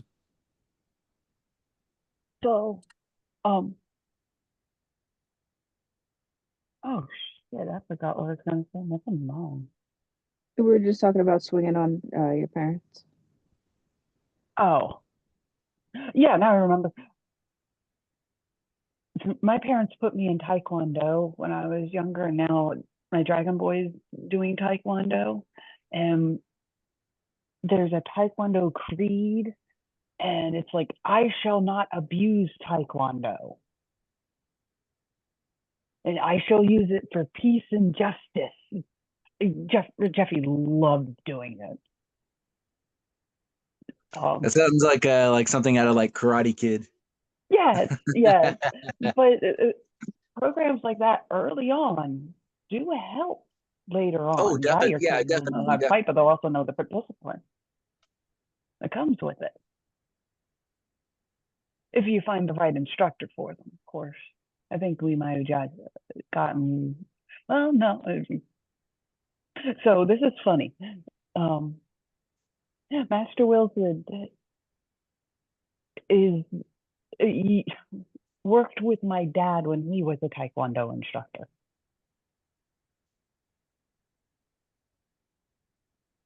Yeah. Do they have you say the creed out loud, like before Oh, class? can I or do was it out? Okay. I will respect the tenets of Taekwondo, sir. I will not abuse Taekwondo. I will use Taekwondo for peace and justice to make a better world, or make the world a better place, something like that. Sounds legit. Jeffy could say it. It was too long ago for me. You don't remember it to use any? You could have used some of that.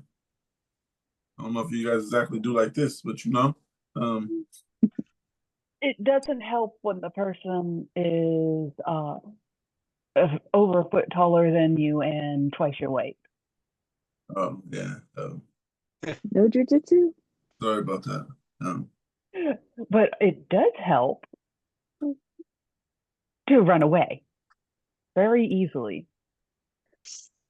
That's why I like Taekwondo. It's more about how do I get away.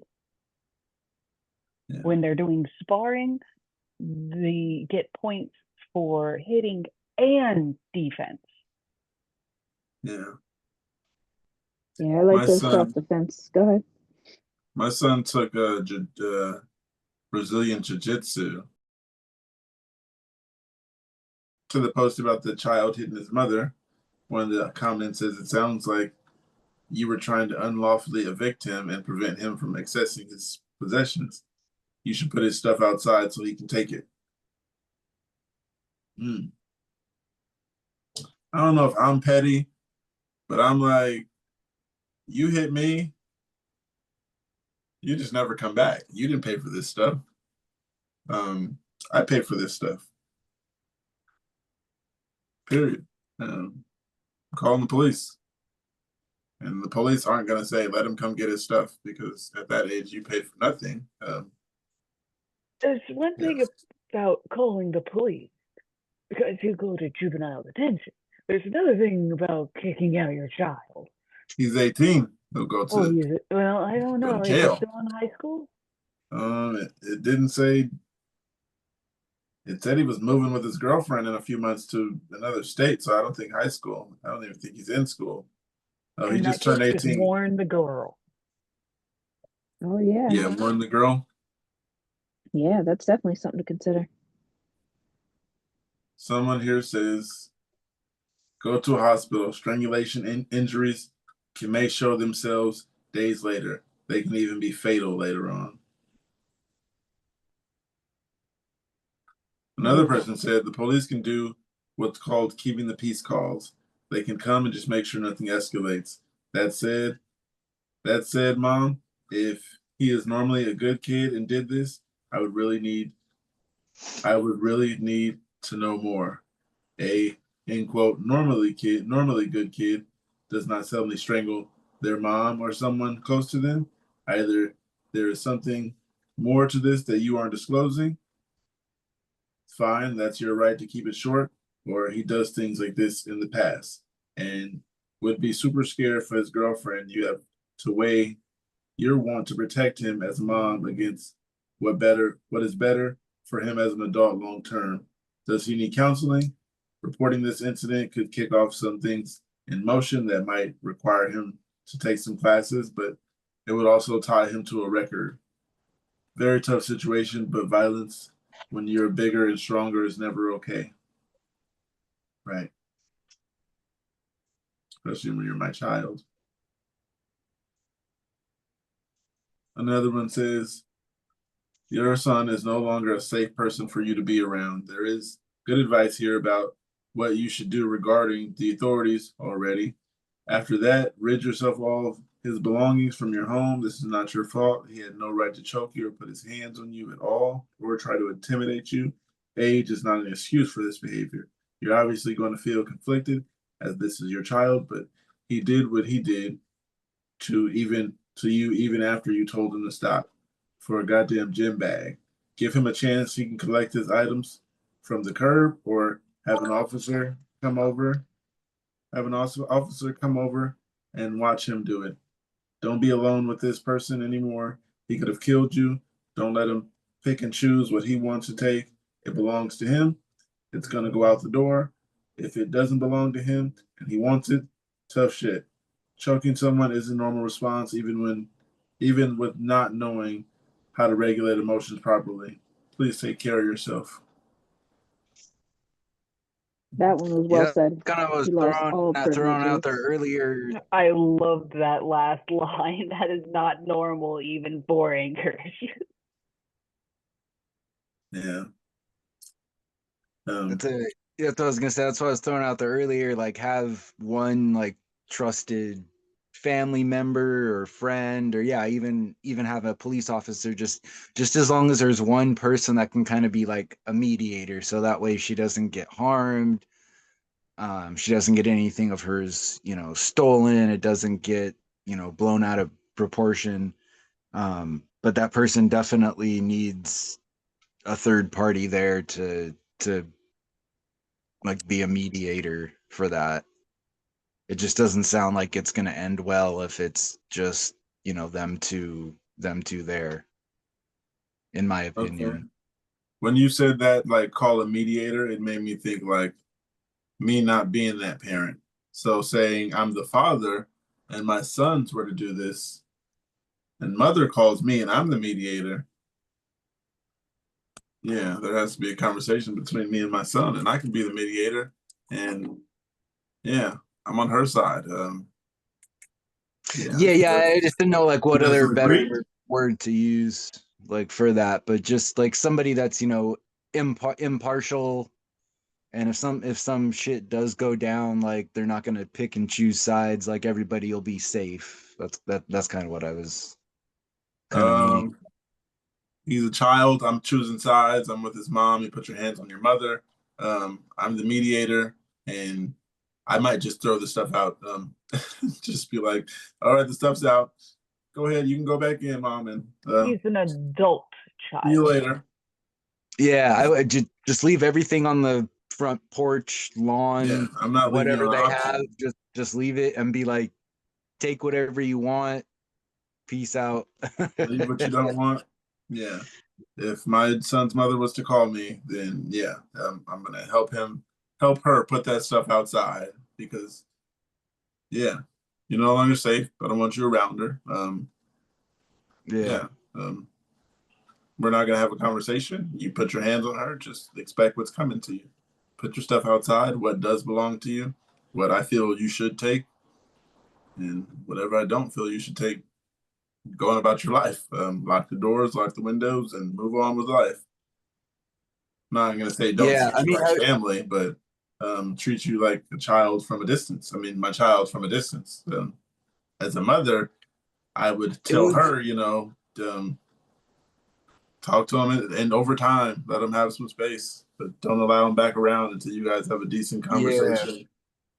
I was just gonna say, it would be lovely if they could, have a conversation, sit down, talk about it, and patch it up. That might happen over time, but it doesn't sound like it's gonna happen soon. And it also doesn't sound like, this is like the first time he's had this type of behavior, right? Like nobody just out of nowhere one day decides to do that to their loved ones. So like the other person that had commented and mentioned, there might be, some other stuff that they're just not saying, which is fine because that's their personal stuff. They might not feel comfortable with it, but it's hard for us to give like a full true like perspective on it without knowing all the details.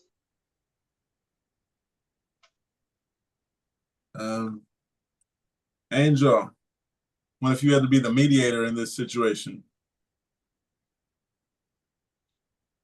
Angel gonna be an angel? Ah, you, How you you there? handling that? I mean, it's like if it was you and your kid, Pookie, I have to be what I have to do what's right, you know? I always got to do what's right. It's what I feel is right, you know? Like, Yeah. I feel like I got put in this situation a while back by my best friend. And it wasn't even to be on his side. It was to hold him back. If anything happened, because, hey, I'm a big dude. Him and his wife, it was then girlfriend, were having issues and stuff, and he called me up. I know it's not exactly the same because, not 18-year-old versus mom type thing, but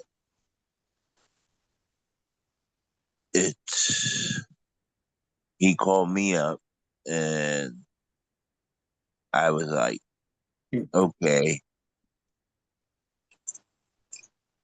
your girlfriend, who's basically now his wife, is like my sister to me. And it was like, yeah, I'm going to put you down if you hit her.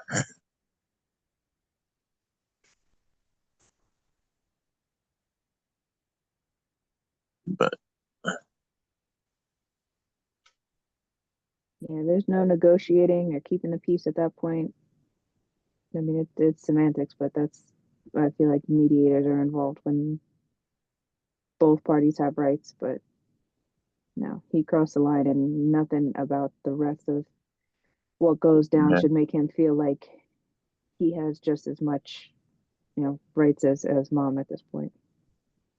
yeah, you cross the line with mom. That's a no-no. I feel mom is like a sacred point, you know? And there's times where mothers can be wrong, but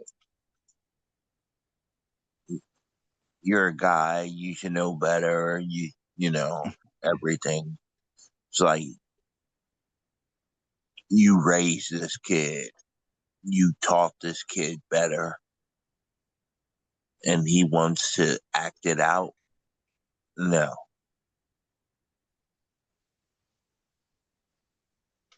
Yeah. Get out of my house. Yeah. Big emotions only get you so far. Um, never put your I hands on a feel, woman, more or less your mother, even worse. Never put your hands on either of your parents. But yeah, expect what's coming to you if you do. Don't yeah. expect it to be nice. I mean, even with me and my wife, I chose to walk away instead of like arguing and stuff and fighting because I'm not putting my hands on her.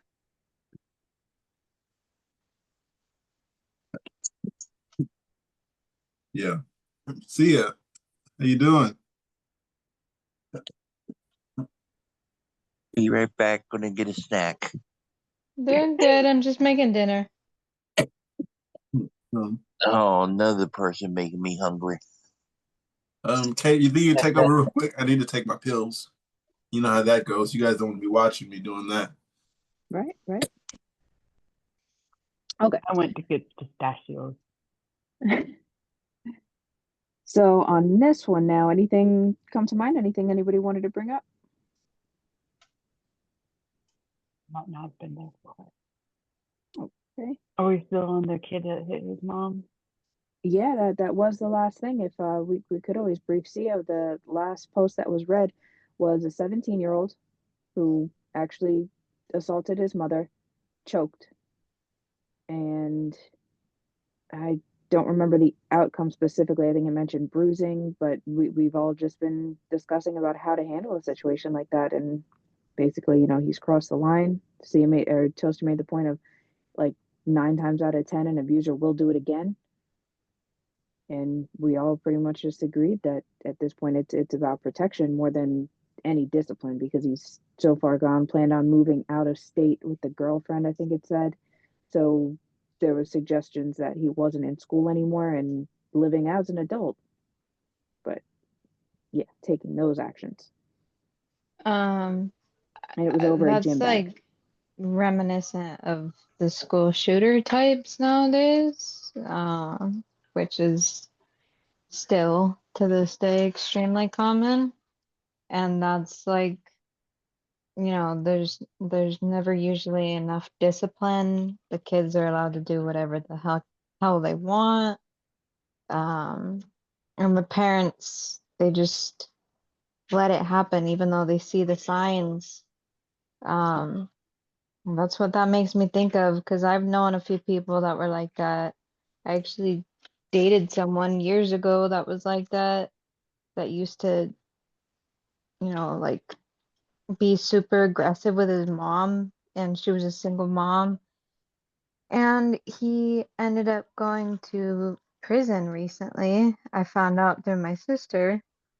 Um, and he is in jail right now for attempted murder. So, and armed robbery. So that's usually what ends up happening. And unfortunately, at that stage, it's usually well past what our system is able to help them with. And Yeah. another thing too is like, even let's say, someone, you're in a relationship, somebody hits you, swings at you or whatever. Let's say that they never ever do it again, even, but it's always still gonna be that thought like in the back of your mind, right? Like they've done it once, so this could possibly happen at any other time again. It's just an uncomfortable, feeling. Like I mentioned, like my ex-wife had, yeah, hit me once, and it was just the one time, and like I said, she was really, really drunk, but it was still always like a thought. Like anytime we would have like a disagreement or an argument or something, like I would always be like kind of almost like having my hands up, like ready to like block or defend something. It's just a, like, I don't know, like a paranoia type of thing. Even if they never do it to you again, they treat you like an angel for the rest of your life, then yeah, it's still something that's always like in that one little section of your brain.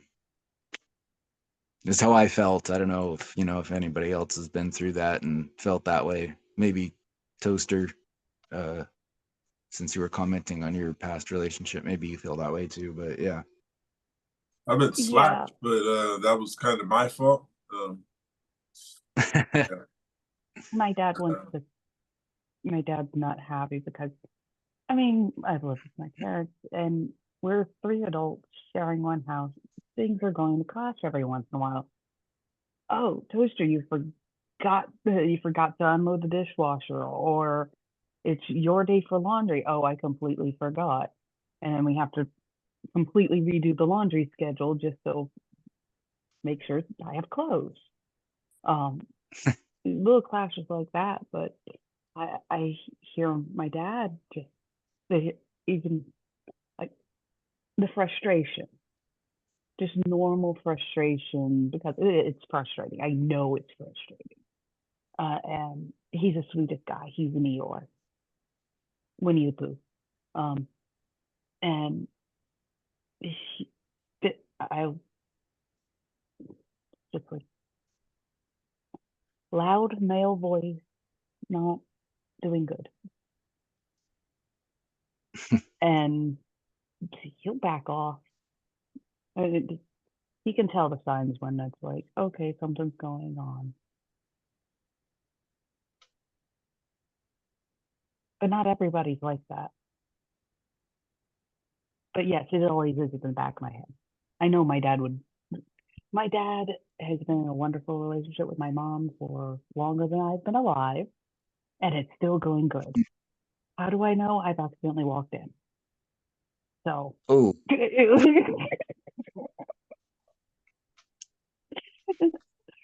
so Life is good. yes, life is good.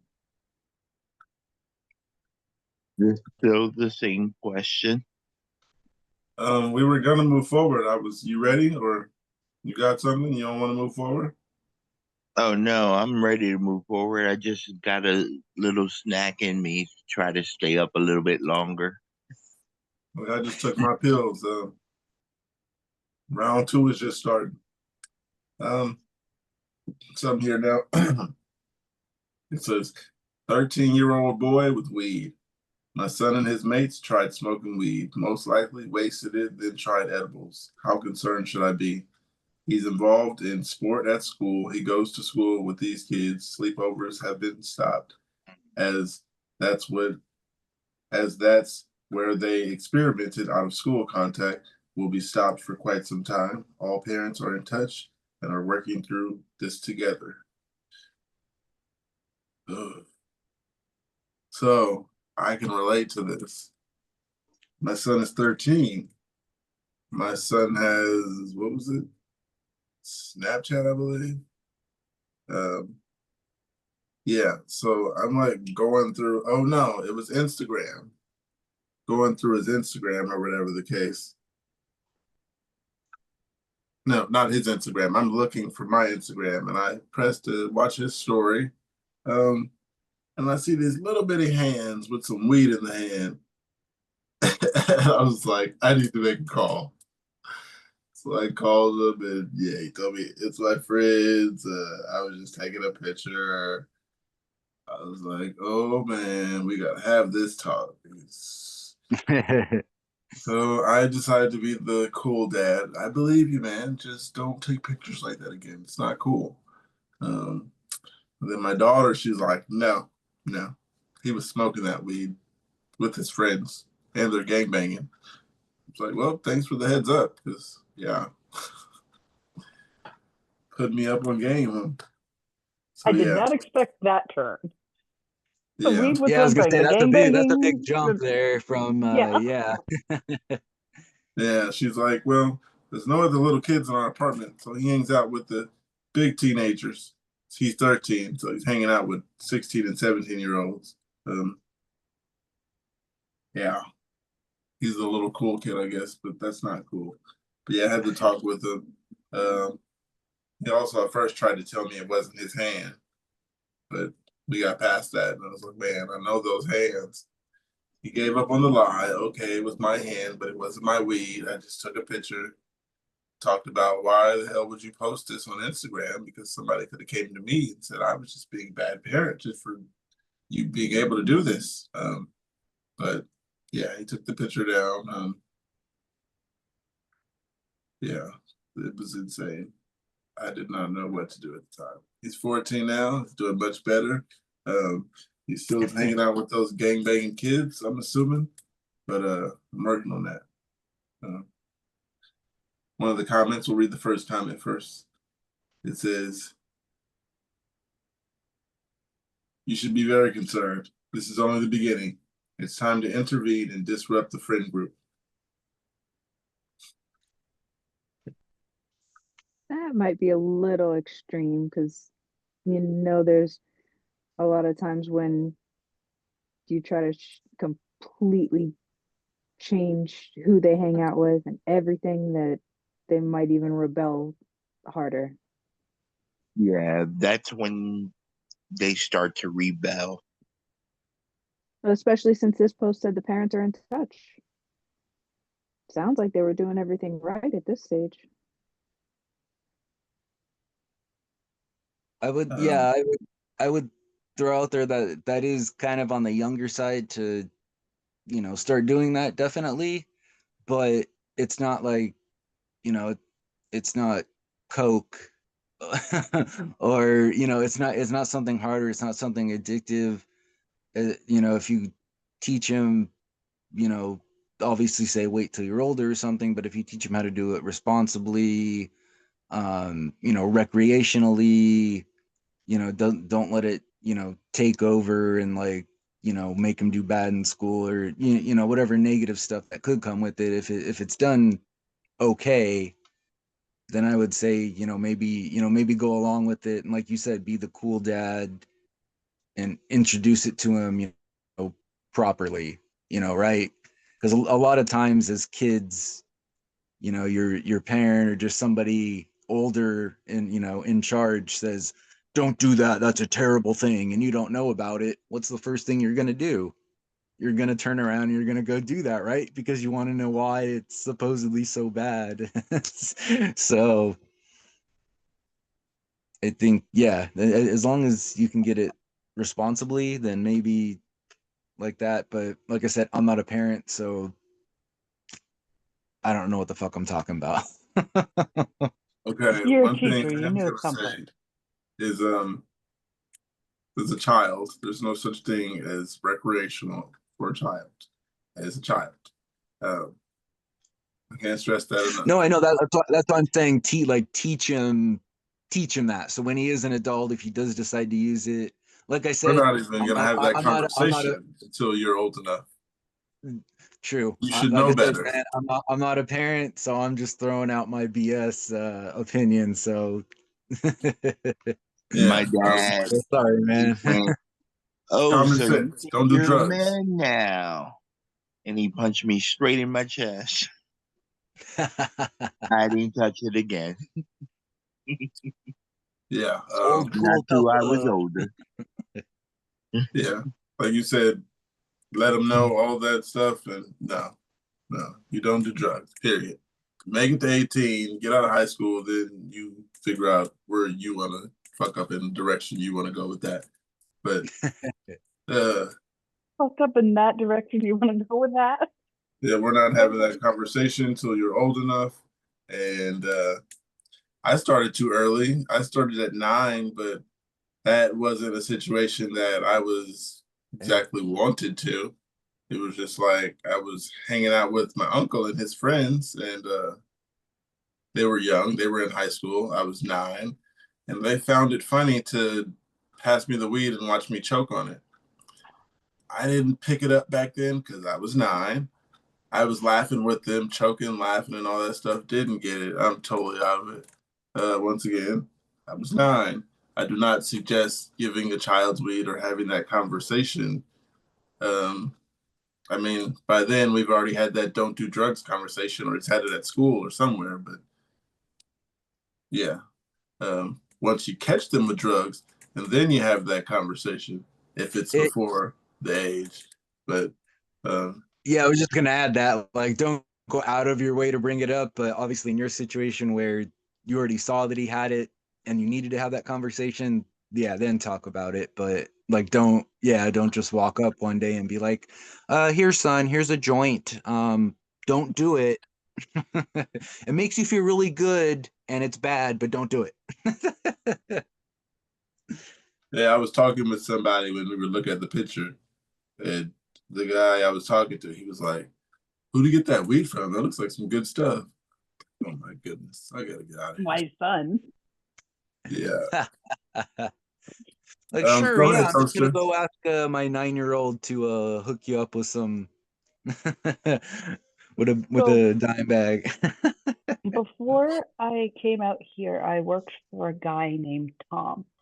Not our Tom, a different Tom. This Tom, though, same era as our Tom. And uh, he grew and sold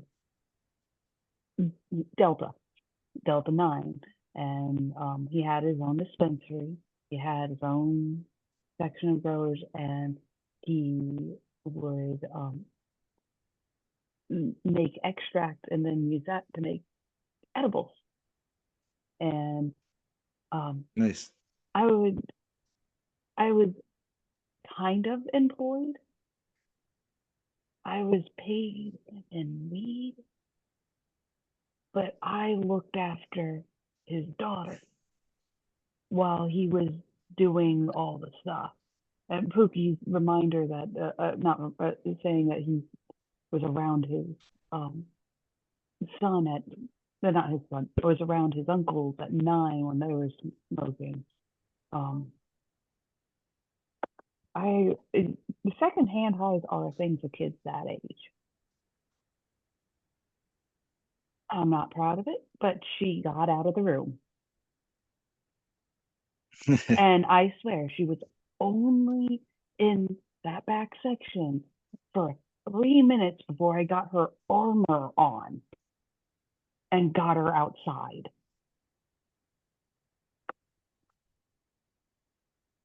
Just, yeah, it affects kids very quickly, and they don't have the tolerances for toxins, for lack of a better word, that adult bodies do. Yeah. I mean, that's kind of true about like anything, right? I mean, like as an Yeah. adult right now, like one of us, you know, we could have a beer and be like, okay, cool, that was relaxing. But yeah, if you give a beer You know, I to can't. a 9-year-old, they're probably going to be passed out on the ground before they even finish the first can, right? Oh, the Shabbat cup of wine. Oh my goodness, on Fridays. Okay, for Shabbat, we all share a cup of wine. It's symbolic. And Hey, what we about give it church wine? everyone gets a sip. And Jeffrey is adorable. He's trying to like take a longer sip. It's like, child, I know what you're doing. He still only gets a little. Yeah, I like know what you're trying to do. you're talking about like at church, right? Like communion or whatever it's called for your religion. I don't know what Oh, religion you I are. don't know. So, It's no, just disrespect. I'm just going back Shabbat. into Christianity. I'm Jewish. Okay, yeah, I'm not religious anymore, but yeah, when I was a kid, I went to a Christian church. So yeah, we would, you know, do communion, and yeah, you would take, you know, that little sip of wine, but I mean, it's not even a full, like a shot. It's like half of a shot worth, and it's just wine. It's not enough to To do do anything, anything. even as, you know, That's why I find it so funny 15, that he's 16, whatever. trying to Yeah, that's funny. because it goes by age. So it starts Mhm. with my mom, goes to my dad, then comes to me, and then it goes to Jeffrey. By the time it gets down to him, there's only the tiniest bit left in the cup on purpose. But he still tries to like, oh, I didn't take a little bit. Here, you could have the rest. Like, That's funny because at that age, I thought it was like gross. Like I just wanted to like take it and like get the taste out of my mouth, not even like linger around with it. But Well, yeah, that wafer that's just funny. is terrible. You have to wash it down with something. Yeah, yeah. I always go back and sit down in the pew and like take a drink from my water bottle to try and wash the taste out of my mouth from it. Yeah, Look, that you was. doing live long and prosper. Oh, so also what I was thinking, yeah, if you don't stop it now for the 13-year-old smoking, I was thinking stop it now or it could just get worse. But then I was reading something here and someone else said the opposite thing. They said let him smoke, or if you don't, he'll try harder shit. And that went along with what you said earlier, James. It was like there's harder shit out there to smoke or something that you said earlier. But yeah, I don't agree with this one. I don't exactly know how to put it, but my child personally, we're just gonna cut it off, and when you get older, you make your own decisions. But yeah, live your I let my older two have gummies. They asked. My daughter first asked when she was in college. She was like, "Can I have one of your gummies?" I was like, "Yeah, here, take it. Half. 2 hours. 2 hours. It's not going to affect you before 2 hours at least, and then it's going to knock you flat. It's not a joint where you will get that wonderful high right then and there. That's funny. You How gotta did wait for it. how did she Oh, react to it? It was She what? Sorry? hated it. She hated it. Really? Yes. She's like, I can't choose this. Like, okay, you did not have a good trip. That's funny. Yeah, I mean, And my oldest um, son, you know, got my vape here, and I showed the other stuff I had the other day. But there we go. But I have never even once tried or experimented anything harder. It's just always I've just done this, and I've found it does, does good for me. It does what I want. Plus, also with the epilepsy, I don't want to add any other sort of chemical or anything into my body that could, screw with that, right?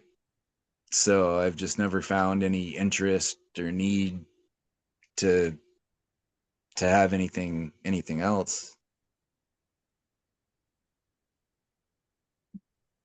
That's just my opinion. I'm not trying to seem all like, oh, look at me, I'm holy and I'm perfect and I've never tried this drug or something. I'm just saying I've never felt an interest to try anything harder. I've actually been more scared to, like I said, having a seizure if I were to try coke or whatever, meth, whatever the fuck else you want to name. Yeah, the days are long gone. But gotta move on. whoa, wait, that sounded like a story. Uh, Have you tried a harder drug? This is an icebreaker. Yep, this is an oh icebreaker. yeah, Have you? oh yeah. Scared of that more when you're scared of a seizure more than anything else. Yeah. I wasn't scared of a seizure. I was rebelling. I didn't care But you're about my rebelling. health. I didn't care about anything. I was like, this is what I'm gonna do, and yeah. And no, I was not smoking crack or any such thing. Yeah, I did coke for a while. I was selling drugs, so I was just like, hey, why not snort the profit? And it just panned out like that a couple times in a row, and then it was a phase. I got over it. It was a phase. The phase in my teens. I mean, My actually, drug it was my dealer early phase. 20s. It was my I early had, 20s. oh So, crap, I had a drug dealer phase too in high school. yeah, I I did pretty sold good my in high school. Adderall. I I went sold my through Adderall. school I pretty hated good it. I hated it. I hated it. until my senior year. But yeah. So we'll did get um did you don't have to say exactly the stuff that you've done, but did any of it affect your epilepsy at all, nope. do you think, or no? Okay. Um, I'm not thinking about trying anything. I was just a question. yeah, for a long time, it was just like nothing is happening. Me and my friends were like, you haven't had a seizure. But yeah, like I said, I was careless. I wasn't paying attention to my health. I was just like going wild, living as early 20 when I thought I was grown, thought I knew everything.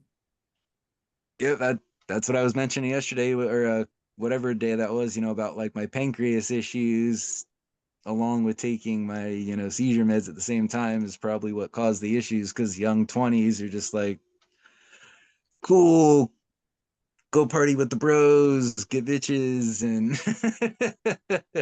you don't think about your health. You don't think about when you're, 40 and having all these other things. You just think about that night Yeah. and the next night. That's it.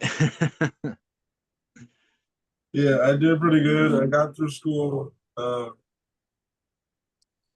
had to go to an alternative school my senior year um, because I got expelled from the district because me and one of my friends were playing. We're like swinging at each other like shadow boxing, and the teacher thought we were really fighting, so he didn't jump in between us, but he grabbed me on my shoulder, and I didn't know who he was. So I just put my hands on his shoulder, but being that I'm 6'2" and he's like 5'5", maybe shorter, he just screamed and started crying at the top of his lungs and took off running to the office. Oh, So geez. I just followed him, and then they said it went wrong, and they called my parents, and I was just like, I didn't mean that, but I knew where he was going, the direction he ran. Yeah. Crying. It was like, you are expelled from the district. That's crazy. That over that, man. I've had worse stuff happen with the little kids that I work with, and they just get a slap on the wrist, let alone a freaking expelled. That's nuts, man. High And here school. I remember stories from my mom about how there were warnings about how um my middle son could get expelled because he took a paper dagger to school. Some of the restrictions and stuff, that the rules that we have to like enforce on the kids are just like bullshit. Like the kids the kids all call me like the cool yard duty because I'll let them get away with stuff. Like they all showed you guys the picture of my big handlebar mustache. So my their nickname for me is Mr. Mustache Man. They don't even call me James anymore. But Okay, I yeah, some still of the remember RoboCop. He was one of the guards at my school. Oh, so You will yeah, be remembered. I'll let them I'll let them get away with like little stuff, like especially now after COVID, like they're not allowed to share their food with each other, and I'm like, dude, a kid is gonna trade his candy corn for the bag of Doritos for the kid sitting next to him. I'm not gonna send him to the office for that bullshit. Like, yeah, some of the stuff now that they make us enforce is just ridiculous. So yeah, I can see, yeah, a paper dagger, yeah, that would piss me off too. Like, or not piss me off if I saw a kid having it, but I mean piss me off if my kid got in trouble for having that. yeah. The situation where you said like they overreacted. I think when I got expelled, they didn't overreact. I think maybe they took the reaction of the teacher as the reaction of what was so bad. Like, all I did was put my hands on his shoulders, and then I looked down and noticed who he was, and he was one of my teachers. So yeah, when I seen who he was, by then he was screaming and he took off running. Everybody's wondering what's going on because the people who didn't see that, all they see is him screaming and crying and running. So by the time I got to the office, that's probably what they were going off of. They were going off of what he was going through at the moment. Sounded like he was getting Yeah, but I murdered. mean to like be expelled, like I can maybe understand like detention or something like that for a day, but like to be expelled, it's not like you showed up with bruises and bleeding, like you actually beat the Fuck crap out out of of him or him. something. That's why I think just like expulsion seems like over the top Yeah, they showed me for this that. paper that said that I guess my parents signed. I don't think I signed in high school. It basically just said you're not supposed to put your hands on any teacher or student. So, meaning that I agreed to that, I guess somehow. My parents signed it and said I agree. It's just a rule. Maybe they don't say it out loud, but it's one of those just no, you're never supposed to put your hands on anybody. So that was Yeah. in the rules, but yeah, they basically, I think they just went off his reaction as what happened when he ran into the office. Yeah, he probably sounded That's like he was getting that's crazy, man. fist That's fighted, but crazy. And yeah, yet you still went on to actually take college classes. That's just astounding. yeah. I mean, gotta move forward. Um, yeah, what was I gonna say? Oh yeah. I was just gonna say, yeah, it looks worse when teachers crying like that. But got something here. It says, "What is a normal situation? What is a normal situation in this situation? My 16-year-old has his friend has his friend round. It's 7 p.m. He charges into my room. Mom, we are going out to get food. He mentioned a lunch place. I told him it would be open. So he said he'd go somewhere else and bang, he's out the door. Now I live in a relatively safe area. Only thing I worry about is kids that are his own age picking on him, but that's never happened. The kid is 6 feet tall and way bigger than me. Should I have offered a lift? I'm in my PJs and just got out of the bath. They probably turned down anyway. Should I have quizzed them more, or should I shrug it off and let them do what they want to do? He's not a hangabout on the street causing trouble kind of kid. What do you do? I don't let Trust my your child intuition. go outside after 8 a.m. 8 p.m. Bottom line. 16 years old. What do you guys do? Angel, you're a parent. Kate and Toaster and Sia. Sundown, you're inside. Yeah, sundown. I was always told be in before the sunlights come on. For the street lights come on. So I grew up in a cul-de-sac, and I was allowed to stay in the cul-de-sac, but yeah, until the sun went down or I was called. But I remember to go outside. Unless yeah, Go I someone remember. goes outside. to you. When you're just tired of it, just go outside. Yeah, I remember days where we just had to play outside. That was great as a kid. I What know. was the One of my question? favorite. The question was 16-year-old son charges in the room, tells his mom we're going out to get food. He mentioned a lunch place. He mentioned a lunch place, and I told him it wouldn't be open. So he said he'd go somewhere else, and bang, he's out the door. Now I live in a relatively safe area. Only thing I worry about is kids his own age picking on him, but that's never happened. He's 6 feet tall and way bigger than me. Should I have offered a lift?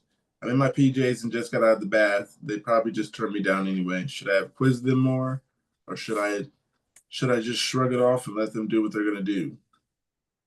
He's not a hang in the street causing trouble kind of kid though. What would you Well, do, Sia? I grew up in a rural place, so um I was gone all the time. I didn't like being at home. So I would skip class, go to the gas stations and go to the lunch places, and I would never get in trouble for it. I don't know how, but even the teachers never said anything. And then my mom, she was always like super chill with that stuff. I don't know if she just, I mean, she wasn't really chill about it, but she just didn't really do anything about it. So, um, I would just be gone until like 1, 2, 3 in the morning, and then come back home, go to sleep whenever I was ready to. So, I did do stupid stuff, so I don't think that I deserve to be trusted the way that I was. Um, but I mean, not all kids are that stupid, and I never died, so that's good. And now those experiences make you an even better mom. Exactly. Now I know what to look out for. Exactly. That's the point. They survived, right? Yeah. I was always told just get them to 18. That's your job. Get them to 18. Um, I wasn't exactly spoiled, but I didn't see how good I had it until I was older, around now.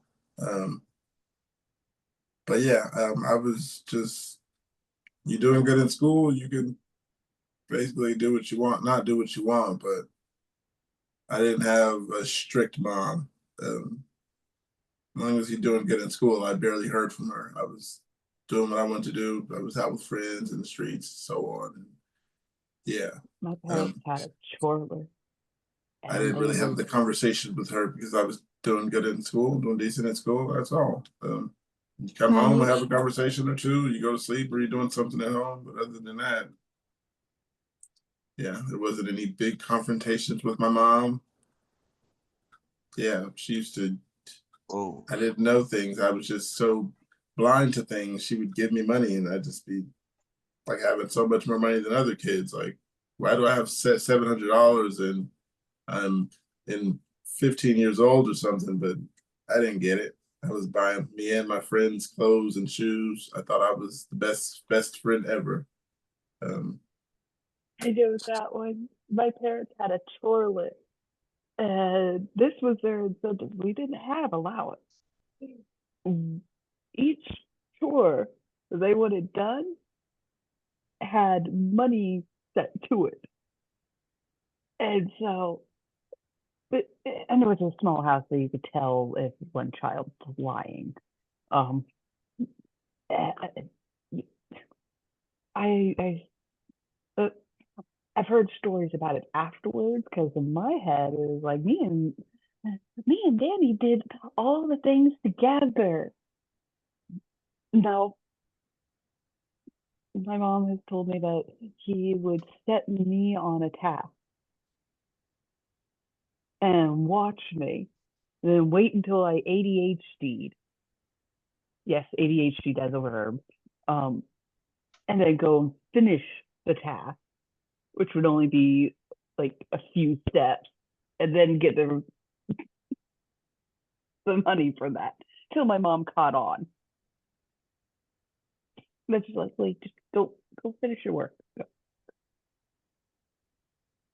My mom, I think she was more along the lines of learn from your own mistakes type stuff. She wasn't really hassling me about anything. I think I wish I could have had a little more stability, like instilled in me, but I made it this far. A lot of people I knew, a lot of friends I knew didn't make it this far, or they're in prison or they're dead.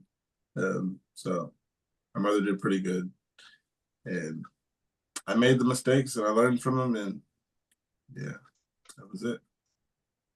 Yeah, I Yeah, feel like I didn't know how good I had it until I was 35. I'm 35 now. I rethought this one day. It was like, I had it really good as a kid. Did not pay attention to how good I had it. I was just living.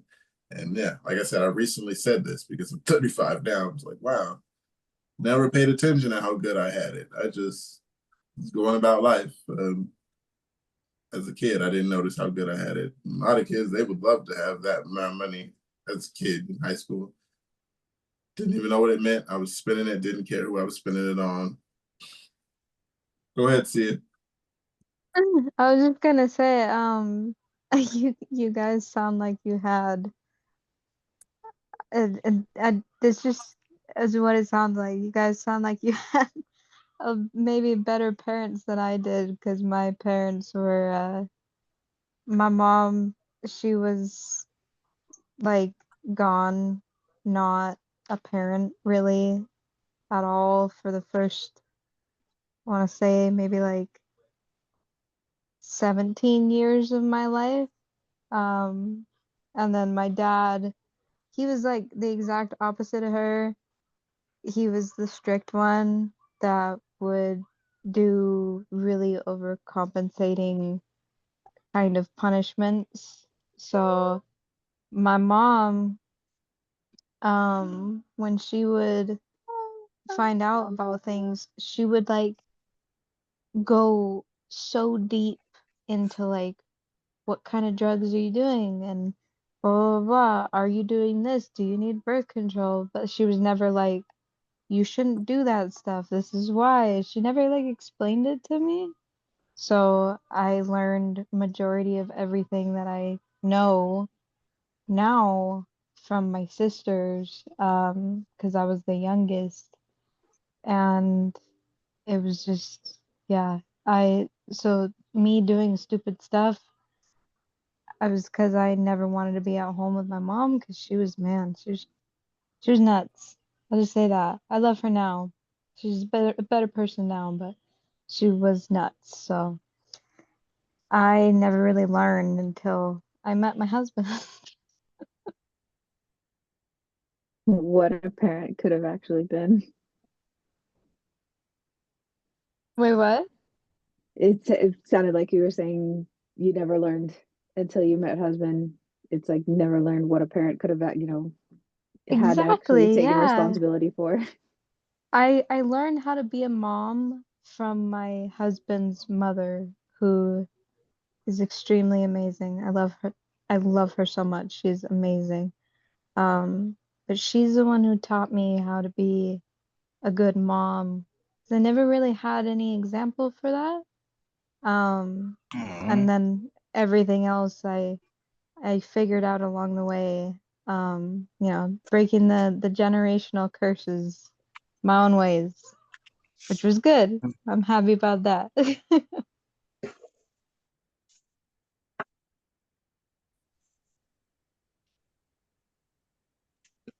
Um, yeah. The situation with the child going out at 8 p.m. These are some of the comments. When someone said, tell them to drive or walk safe and be home by curfew. Teenage boys can eat a full meal at any hour of the day, and they'll travel any distance if the person they like is going to be there.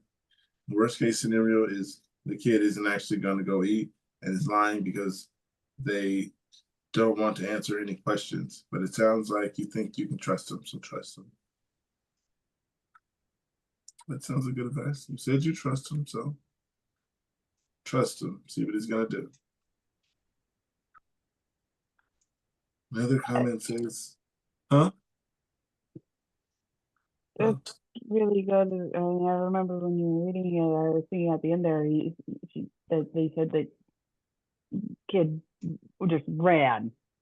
Like, sounds like they have everything planned out. I just sent a text saying, where were you going again?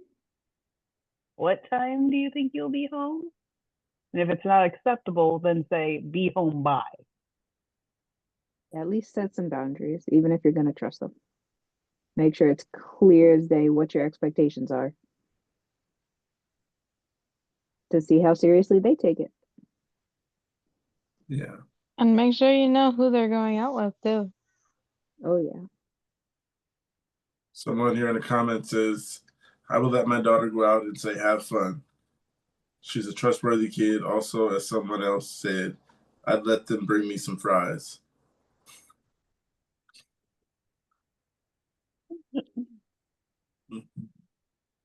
Someone said, I don't think you should have offered a ride or any further assistance in any way.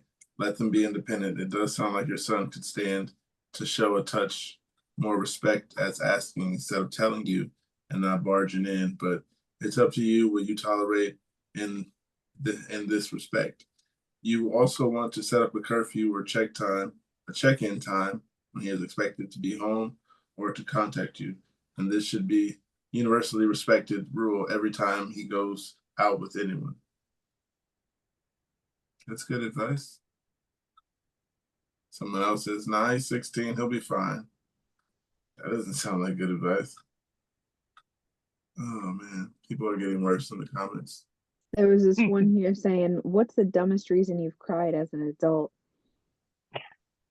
And the funniest one that I've seen so far was a woman saying, when I was pregnant, I wanted pancakes at 2 a.m. So I told my husband. He asked, where are we going to get pancakes at 2 a.m.? And this caused me to start bawling because I didn't know where to get pancakes at 2 a.m. And I was convinced my husband hated me for even suggesting that I wanted pancakes.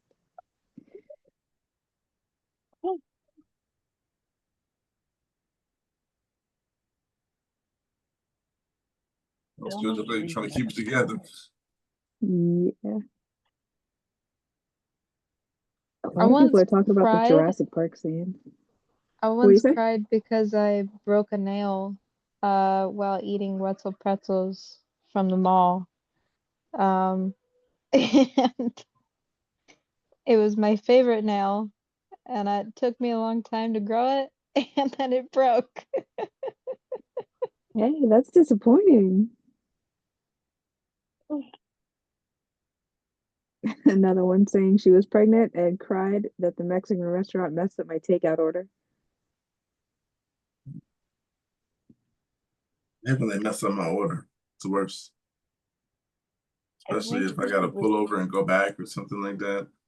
Oh, it's even worse when it's delivered by Uber Eats or something like that. And and Yeah, then it's a totally different meal. wrong order, or they put it at the wrong door, and yeah, refund. I got one. It says, anyone's teens never home? I have two kids, 16-year-old boy, 17-year-old girl. 17-year-old just takes a 10 off and she goes touring the country any free time she gets around school. She'd been invited into a work thing today and she didn't go. My colleagues asked, where's your daughter? I said, I don't know. She took off Friday with a group of friends, went hiking and camping after finishing school for the summer. She camps every weekend in the winter, even in the winter. It's not wild camping, it's on a site, and she is very responsible. The 16-year-old boy is a gym fanatic and introvert. Where is he all day? The gym or out running? Hates people and friends, but loves the gym. He's finished the summer too, so he spends his days there. They aren't doing anything wrong. They are just never ever here. I give them generous allowance and they never ever ask for more. I track them to when I haven't seen them, I can look. What do I do? Let them. I say they sound like good kids. Yeah, if this is something you're used to. They sound like good kids. What do you guys think? I didn't hear anything too concerning. That shit that Angel put in the chat though.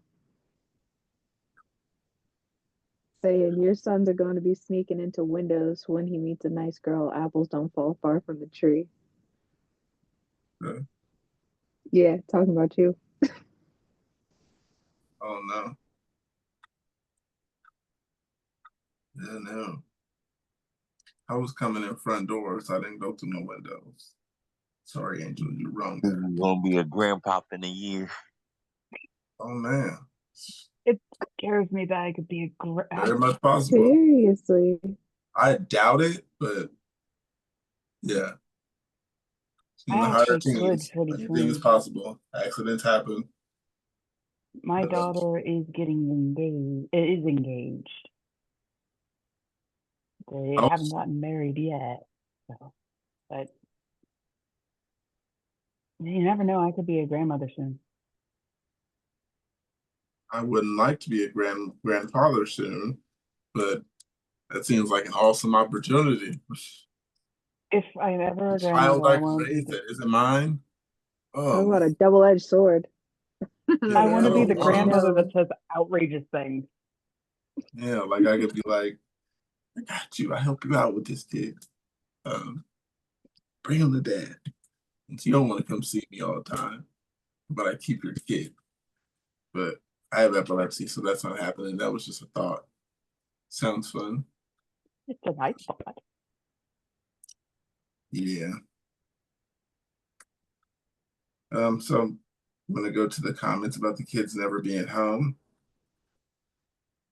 Someone said you have raised two independent young people. Kudos. I have one who's pretty balanced. She spends equal time at home and out with friends, and one who would be 24/7 on screens in his room if he could. Someone else says let them do their thing. Is it a problem? Doesn't sound like it. Another one. I see mine for breakfast and then I might not see them for another 24 hours.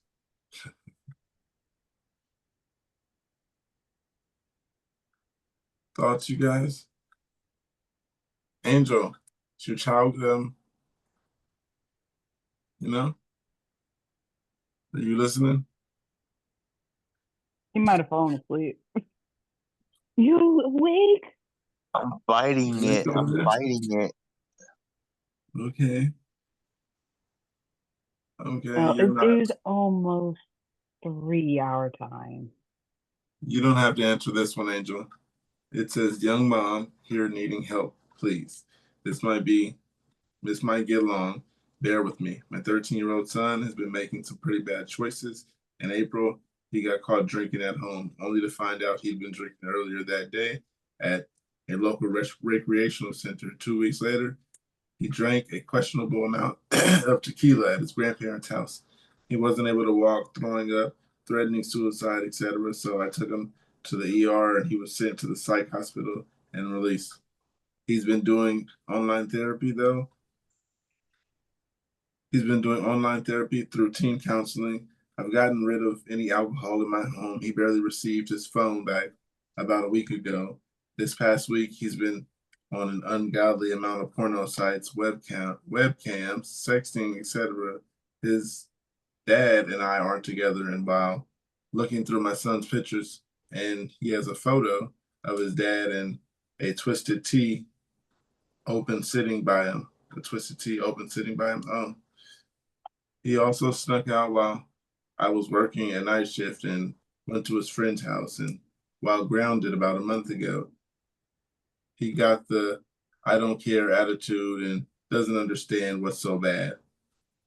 And I'm being over dramatic, trying to make him mad, etc., etc. Help. Oh, it's just, am I being too dramatic? Or am I too being dramatic and trying to make him mad, etc.? No, I don't think you're being too dramatic. 13-year-old. Yeah, that's a little much. You want to make sure he knows what he's doing. And when she says an ungodly amount, then you should have a talk about that at the very least, for starters. Yeah. Not to mention parental controls. Yeah, because especially porno sites, webcams, and sexting, etc. You got some. Yeah, you got to start.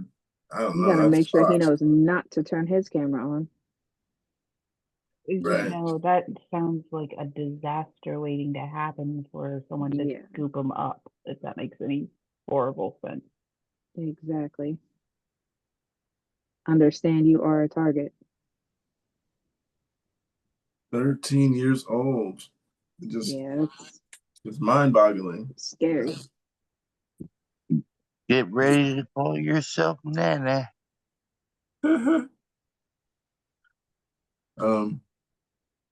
Yeah, like Angel said, be ready to call yourself. But we'll go to the comments. One says, don't keep alcohol in the house or lock it up. Put parental controls on his phone to limit adult content he can search. Continue with counseling. Speak to his father about the alcohol use in his home. It could have been his father's twisted tea and he just was snapping a pic like it was his. If he's getting alcohol from his friends, get to know the parents of those friends. It's hard to keep them from doing things outside of the homes. All we can do is have these conversations, set expectations, and make sure they can't access these things at our house.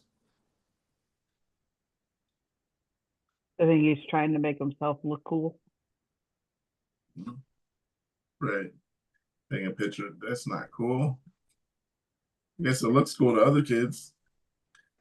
But one says taking away the smartphone, strict boundaries. You're not his friend. You and dad need to be on the same page. I would strongly recommend finding a therapist in person and you all attend family sessions. Try DBT sessions along with other types of family work. DBT is helpful with behavioral teens. What is DBT? I don't know, but I don't know. It's Deep- deep behavioral therapy. Okay. Behavioral therapy, okay. Said it's good with teens. How is that different from cognitive behavioral therapy? I think it's like the method it's supposed to go deeper into like the subconscious and forgotten memories and stuff like that. Or false memories. And then CBT is usually for the way that you function with your brain psychologically, like OCD, CPTSD, and stuff like that. But the behavioral therapy is for like risk-taking behaviors or addictive behaviors and stuff like that. Okay, cool. Thank you. Yeah, I had to Thank you, go through Kitty some of Cat. that. good info to know. Someone said, "You'll get through this." I agree, taking the phone away. We're taking the phone away, but what I haven't seen mentioned with is that it's highly addictive device. I don't want you to expect withdrawals, but don't be surprised either. Mood swings, pleading, empty promises, sneakiness. It will probably get harder before it gets easier, but you can do it, and good luck.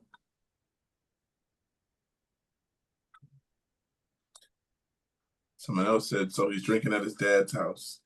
He's accessing alcohol at his grandparents' house. I would almost go nuclear on him. Several addictions are in the works, and I understand he's coming from a place of pain with his parents being separated. This is a in quote, not a big deal.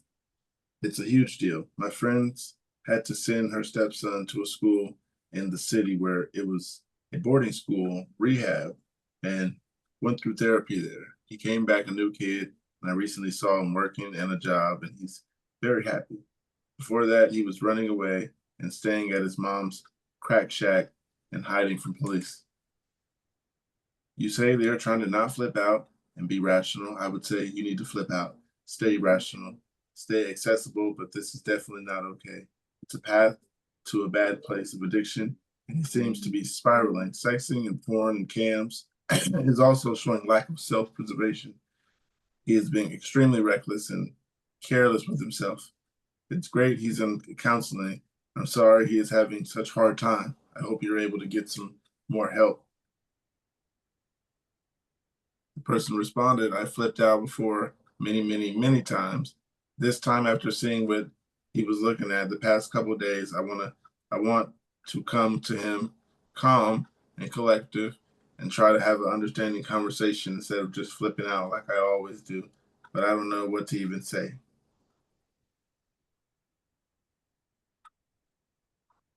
I say you call dad.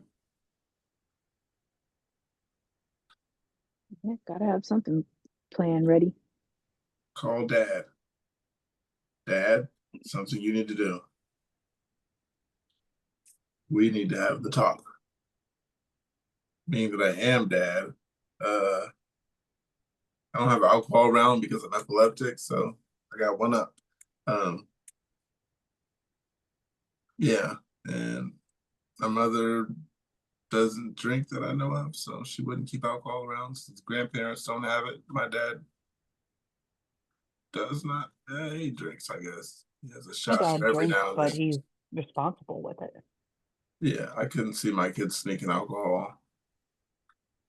They sneak other things like devices when it's time to be device off and stuff like that. They're not sneaking My parents are anything. hippies. Or they sneak drinks and you'd be like, don't take drinks in the room. Then when I'm cleaning up, there's 20 bottles under the bed, water bottles, but lately you've been saying you haven't drinking in the room. And I'm like, okay, you've been drinking in the room. It's like, no, I had that bottle, or this person had that bottle. It wasn't me. But yeah, that stuff my kids sneak, stuff like that. Yeah. All the time. My younger two used to share a room, and poor little dragon boy, he was a late developer and would sometimes wet bed. So he was not allowed water.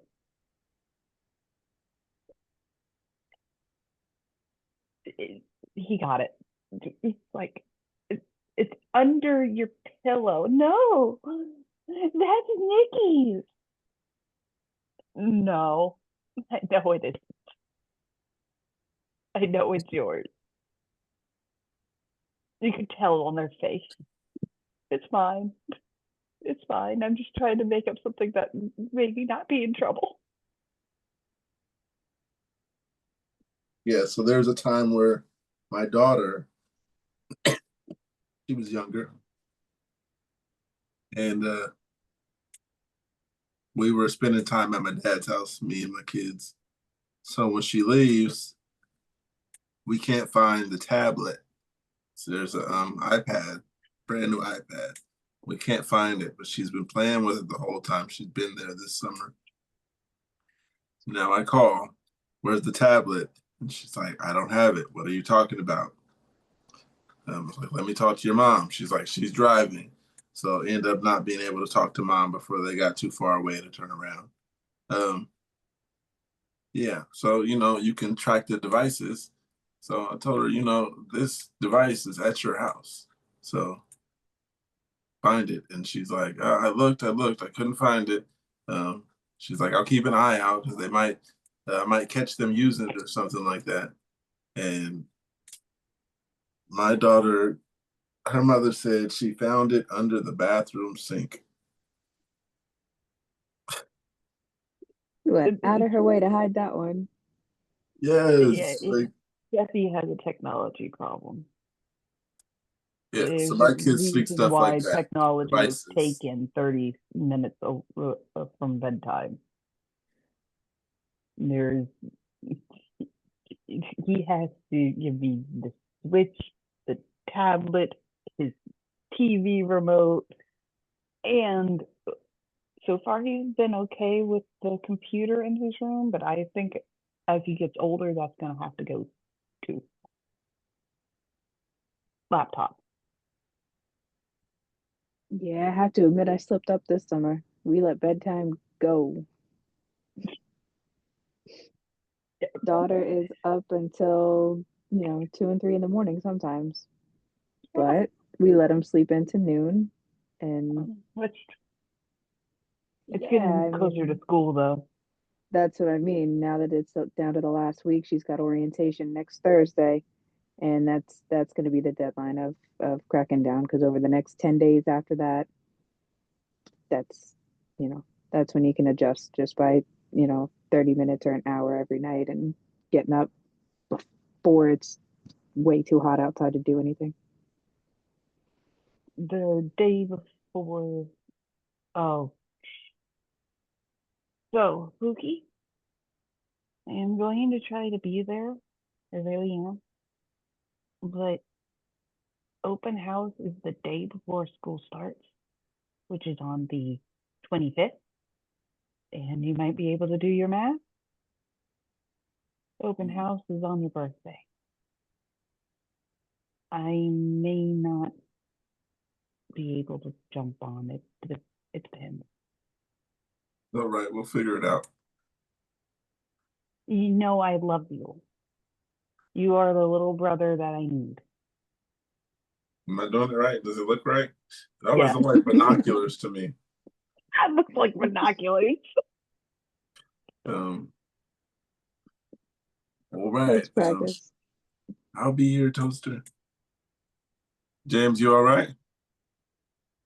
Yeah, I'm just starting to get really, really tired. My meds are kind of kicking in. Your butt. Yeah.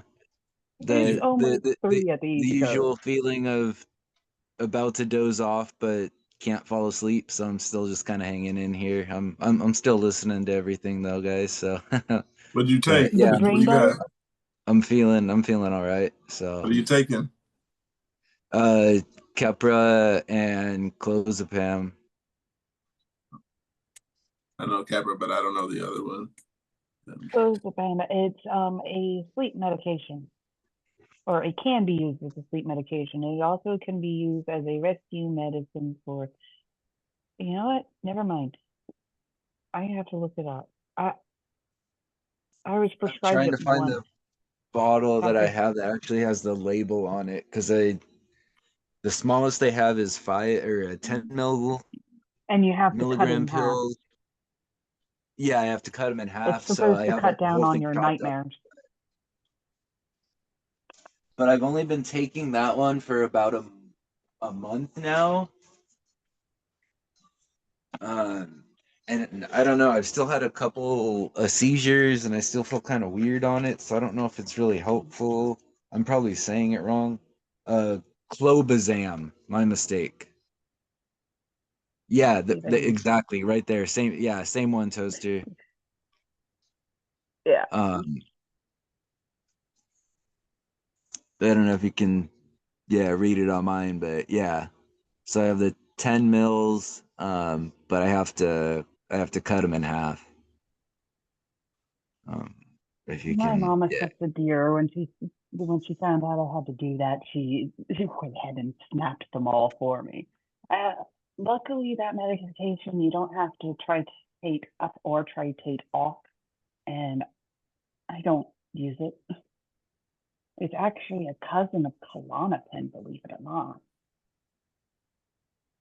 Oh, There's a whole really? thing of there was a whole thing of they weren't sure I should take it because it's a cousin of Klonopin, and I, it, I've already tried, yeah, so many that have kind of just, yeah, made me zombie-like. And then, like I mentioned before, I have issues with my pancreas and my liver as well, so that kind of limits which ones I can take too. So there's very few left that I can try. So you're a I zombie that hasn't quite gone to the other side yet. yeah, pretty much. That's what I feel like some days. So so yeah, this was the latest one they wanted to take me because I was on phenatonin. And I was at I can't remember how the exact number of milligrams or how that was issued, but basically I was at the max dosage that they would give somebody.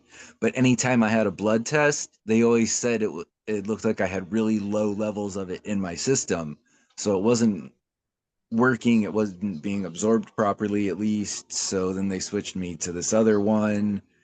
So then there was, yeah, like a couple of weeks where I was on Keppra, phenatonin, Vimpat, and clobazam. So that was, That's a yeah, cocktail. that was basically zombie couple of weeks there for sure. I mean, I barely left this chair for, yeah, like a week and a half. I just was just out of it, just I love watching my chair. YouTube. So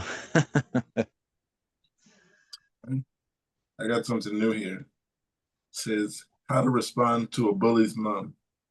My 13-year-old female has been off to school since before Easter. She's already found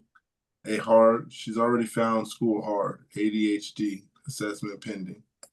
But she does okay academically. She'd come home each day completely drained from school, and on the weekends would just want to lie in her room. She went into school and has plenty of good friends. The straw that broke the camel's back was when three girls that she was good friends with turned on her. When she was already finding life hard and it was too much, and she went downhill from there. While they were part of a friend group, these girls are not good news. They terrorize her the whole year, and once they've taken down someone, they'll start on the next. All of their parents and kids and teachers know it, but nothing is ever done. Thankfully, my daughter is now slowly recovering at home, and she's hoping to go back to school in September. The mom of the bully, who is actually a nice lady, but totally oblivious, got in touch with her daughter and told her that Ruby wasn't in school and asked if she needed help. She is genuinely a nice woman, but I am speechless to know how to respond. I'm thinking to not replying, or perhaps, oh my goodness, feel like something in my eye.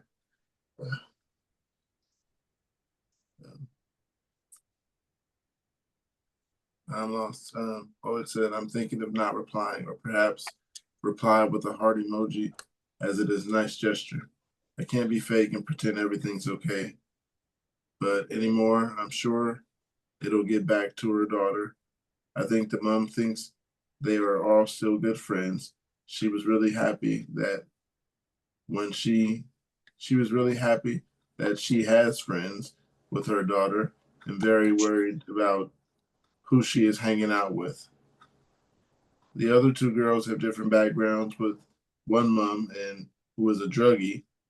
The other one's dad is in prison for manslaughter and has rape case pending. Not people you want to stir the pot with unnecessarily. Any advice and courage just to stay silent. Anything helps. That's real rough. Ladies, how do you deal with a bully? Don't Your stay child silent. comes home and says she's being bullied.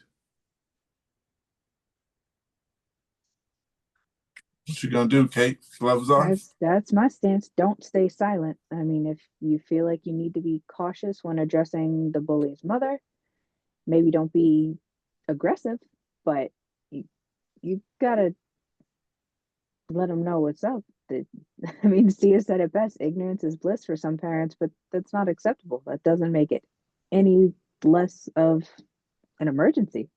Like, kids can be fucking vicious, especially girls at that age. I would call that an emergency. I Girls.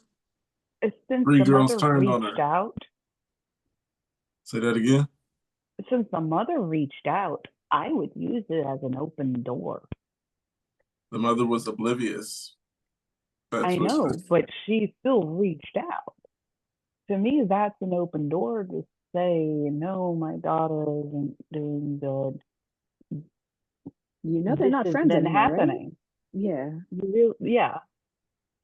And so that mom can then correct the behavior, because the posters made it sound like the other mom is a nice person. Yeah, that's what they were saying. The mom is a nice person. The dad's in prison.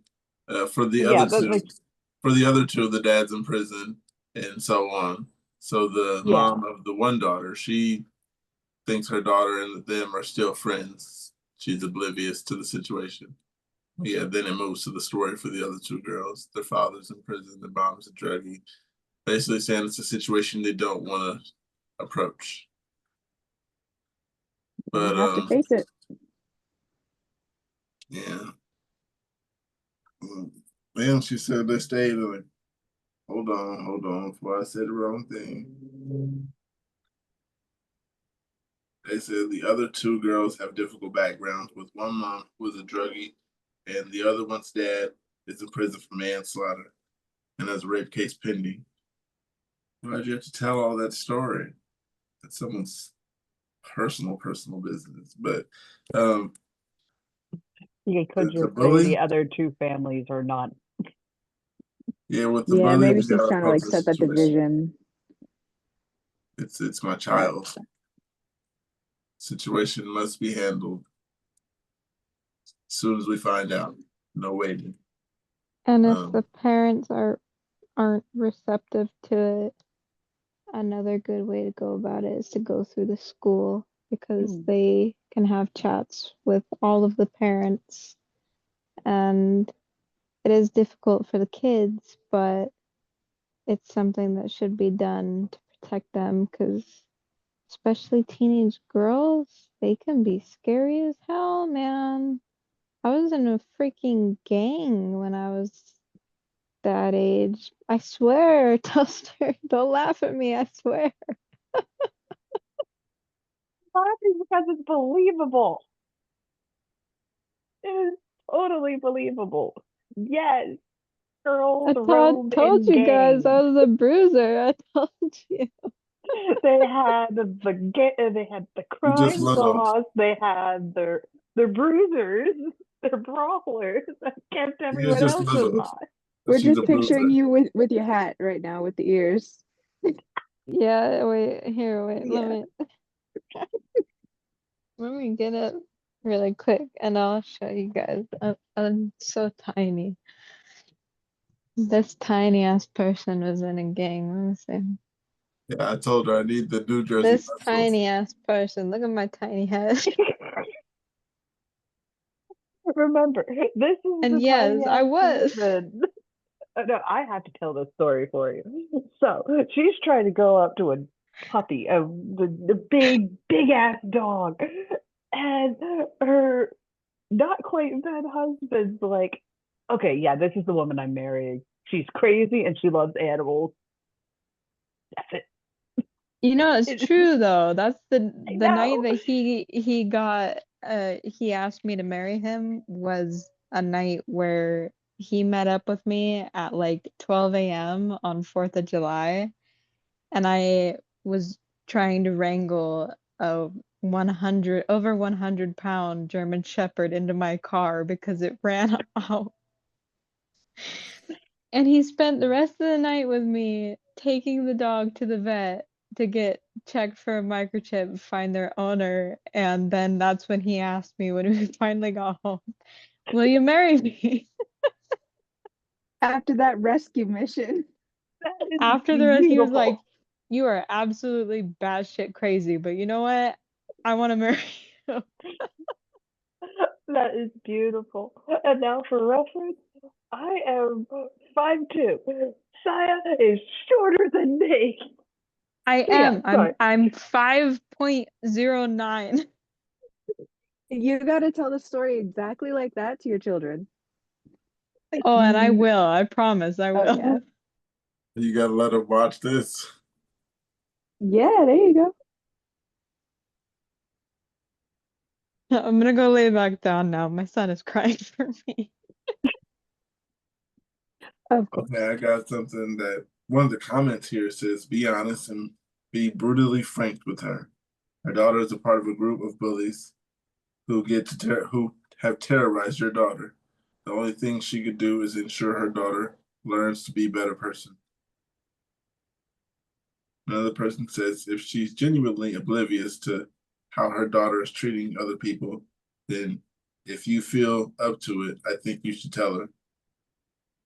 Ever since Mary and Amy and Becca dropped her, end quote, ever since Mary and Amy and Becca dropped her, she has really been having a hard time.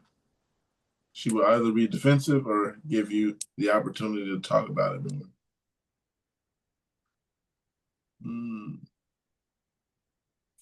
These look like there's all mothers responding too. Another person said the school never called this woman. I called her up and want a heart to heart. Not sure she listened though. I'd have second thoughts about sending my kid to school that just does nothing. If she's going to do that, I'd have your daughter taking jiu-jitsu so she can at least defend herself.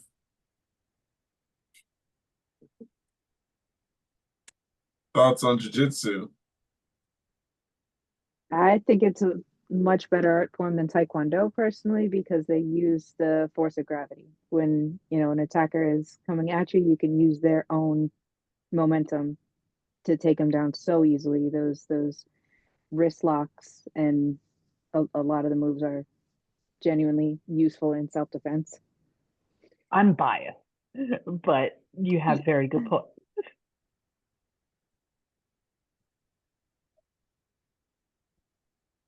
Okay. Yeah, you're right.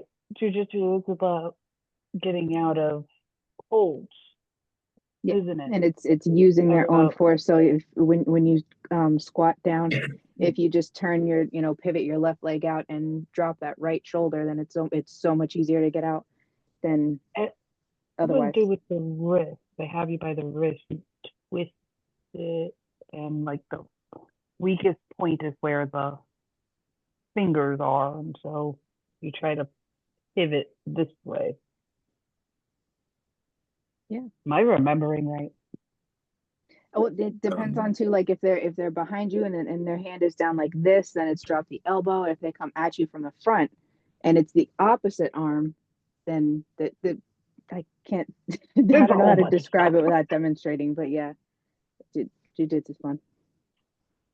I like Dude, Ishimura too. I want a demonstration one day. That's fun. I got a question for the mothers. It says, thoughts on boyfriend sleeping over. My daughter is 17 and her boyfriend is 18, and they will be having a sleepover soon as we are moving, and he will have to travel to see her. Part of me feels like this shit parenting for allowing it, but the other part of me feels like this is the right thing in our situation. Can I get some input on how other parents, on what experience it has been with this? Why or why not would you not allow it? Because you don't want your goodbye gift to be a grandkid. I had a unique situation. My Yeah. daughter, former boyfriend, now best friend still, but at the time boyfriend was in not a very, honestly, he moved from one bad house to another. but we gave him basically a couch to sleep on for a couple of months. And it didn't take long before he was moving into my daughter's room. And it's like, okay, I know she has birth control because I made sure she would have birth control because birth control is better for other reasons, is good for other reasons.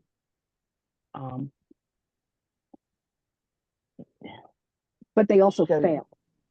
They can.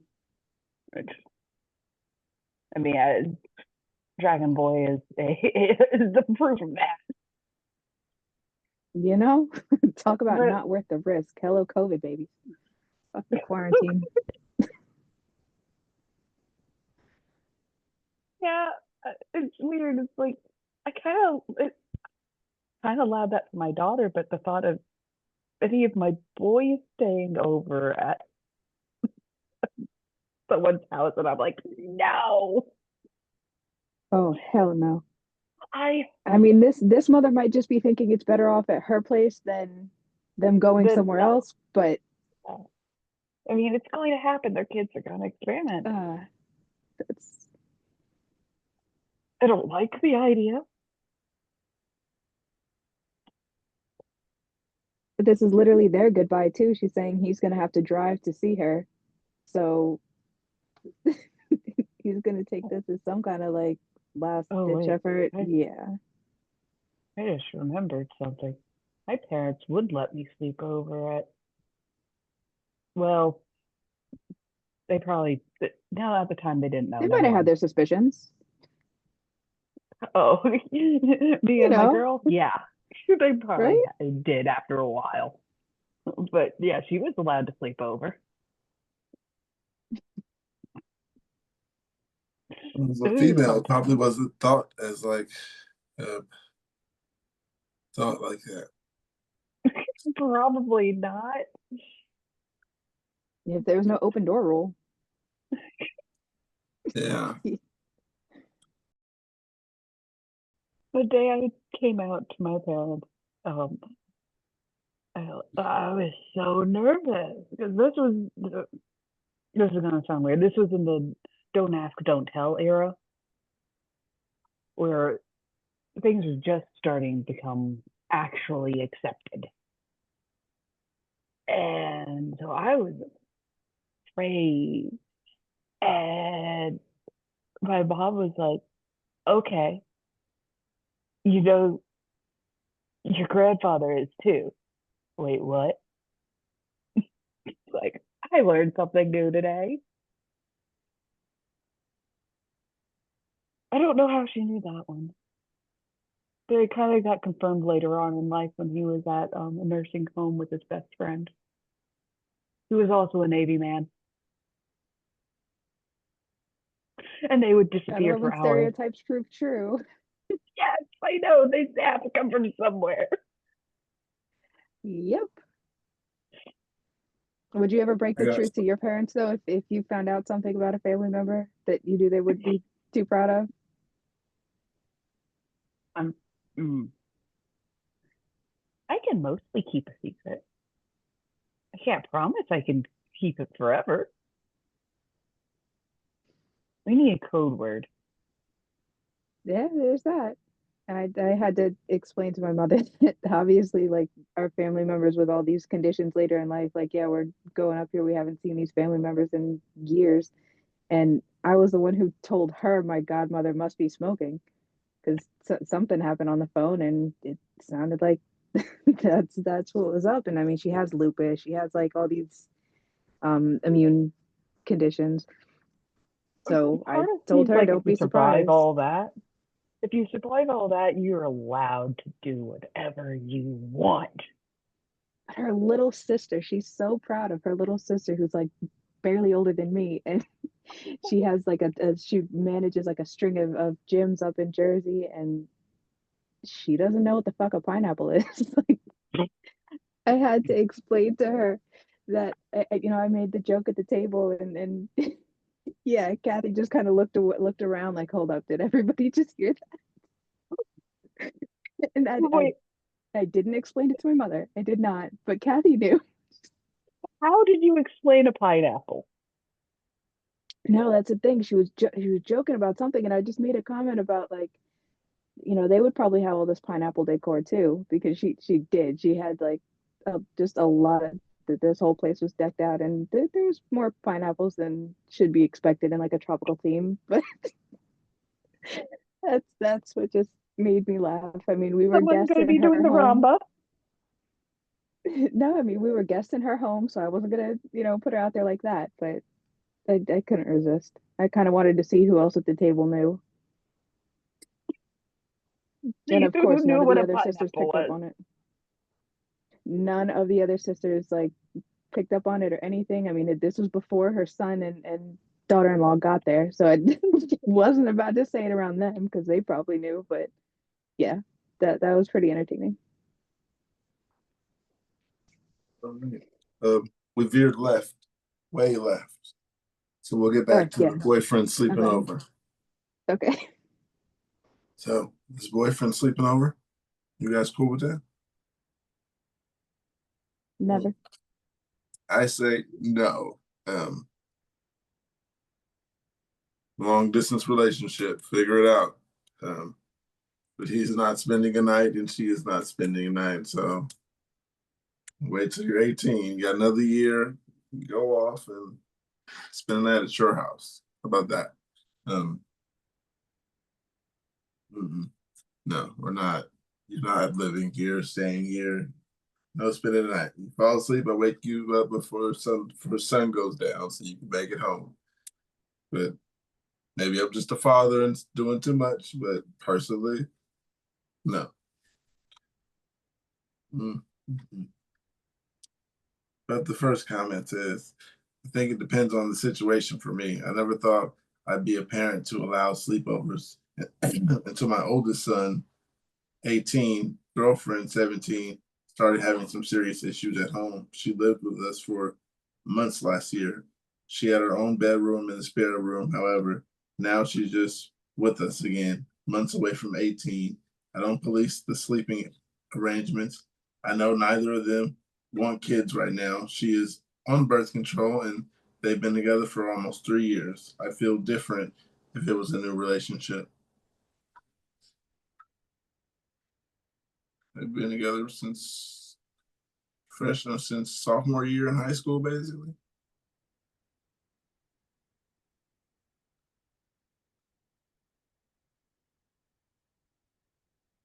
Another one says, huh? I was saying that's what it sounds like, that they were together for a couple years. Here's one that says, my mom would have us sleeping in the living room on the floor.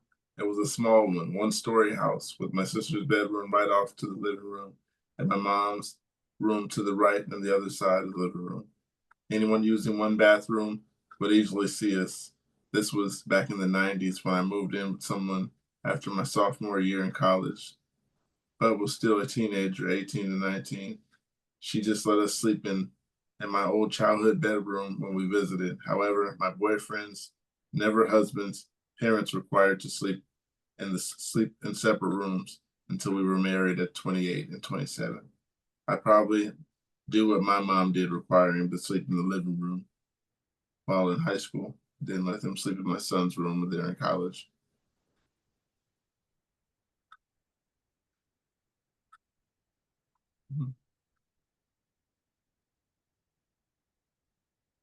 No thoughts on that?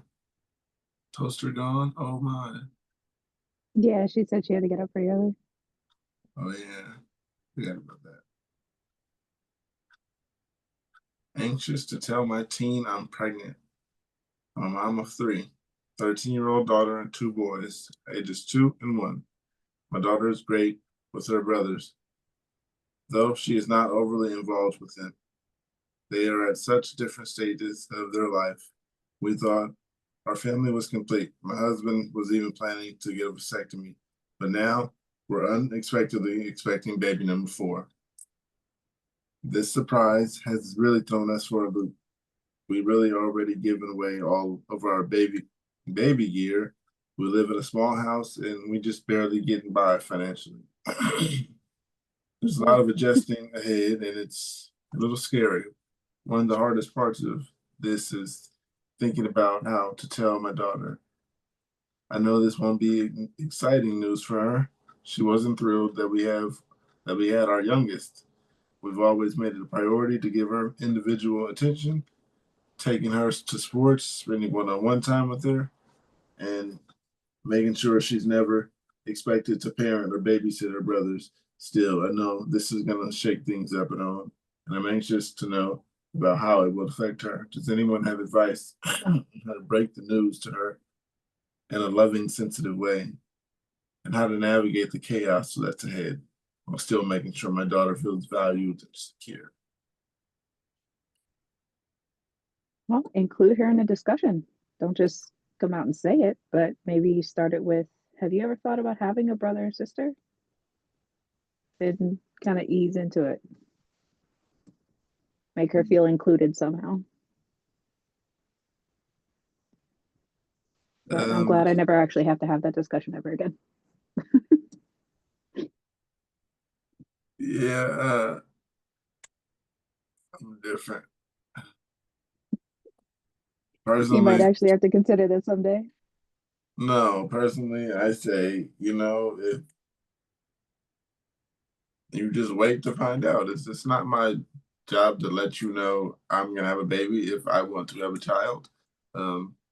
You'll see when the stomach is obviously showing it's pregnant. But yeah, I'm not gonna go have a conversation with the child. Your mother's pregnant. Figure it out when you figure it out. She wants to keep it, so obviously. You to see the baby gear start getting there. Like, why, hey mom, why are there diapers on the doorstep? Yeah, I'd make sure for sure that she knows that she's not going to be doing any parenting or none of that. Won't put her in that position. I'll let her know that once she figures out that she's pregnant. But to go and tell her to have a conversation, me personally, no. Then I'm a father, so you guys think like women because you are women. Yeah, responsibility usually comes that way. So yeah, yeah. Isn't your business that I'm pregnant? Yeah, so what it I says, don't want your opinion. You can think whatever you want, but I don't want to hear it. right? I don't want your opinion. Yes, I'm pregnant. Am I having it? Yeah. What can you do about it? No. Don't want you to do anything. Just want you to be there. And that's what the person said. I don't want her to think she's having to be a parent. I see. Let her know that. But from the Yeah. beginning, it's just not worth going after a child and having this conversation. But the first comment says, don't expect her to be excited, involved, or anything. Let her be mad, sad, anxious, upset, validate her feelings. I have a 16-year-old and my ex-husband has had 4 other kids, 12, 6, 4, 9, 4, and 9 months. My kid hasn't been excited about the last 3. My dad was actually upset and annoyed about the last one. I gave her space to be upset and validated her feelings because she wasn't comfortable letting her dad and mom and stepmom know how she felt. At 13, she probably realizes that this will make finances more strained and her time and her mom even more scarce. Also, tough for her to not feel like she's left out because your other 3 will be so close in age. Didn't think about that. The ones that are so close in age are going to be want to do kid stuff. And you're going to have to make extra time because the other one isn't a kid. Angel Like sleep family on time us. to be for little ones. I think so. Angel sleep. James is sleep. Allison is around. Oh, James is awake. James is just lurking in the background. Yeah, I'm still around, just half dozing off here and there. That's why I just covered up the camera. Didn't want to. It's Yeah, all right. if you guys see me just passing out here and there, so It's all right. Get you some rest. If you need to go away, go away.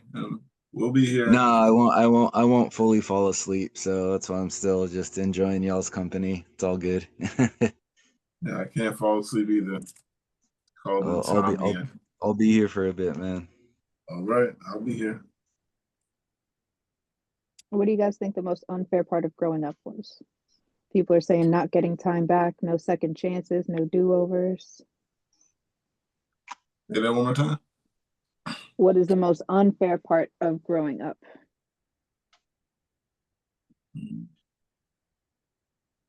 I think the expectations are pretty high nowadays. I was gonna say that's just different for everybody.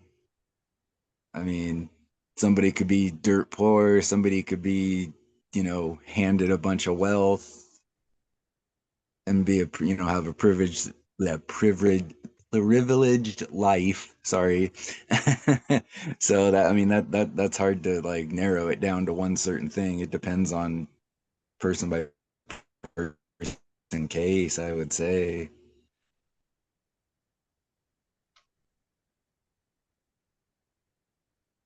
Yeah.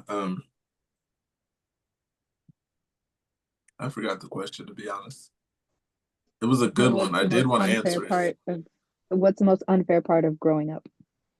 The most unfair part about growing up. Okay, yeah, I was thinking about that. Well, am I growing up? I think I was making a lot of my own decisions. Like I said, my mom, she was more of learn from your own decisions. You fuck up, you learn from that. And I made pretty good decisions. I didn't get hurt or anything. Yeah, I made a lot of bad decisions too, but in between, I made a lot of good decisions. Obviously, made it here. But the most unfair thing, I think if I was allowed to stay out longer, yeah, that might have been cool. A lot of people are saying health, basically your body falling apart as you age. That's what the comments were. Yeah, because a lot of people in that same household now, everybody have diabetes because everybody lived together going through the same situation. Yeah, so diet is a good thing to teach them. We don't all have to eat unhealthy together. Give them options. There you go. Oh, this one is saying, what's the most overused excuse in relationships? And one of the first comments is, that's a woman's job.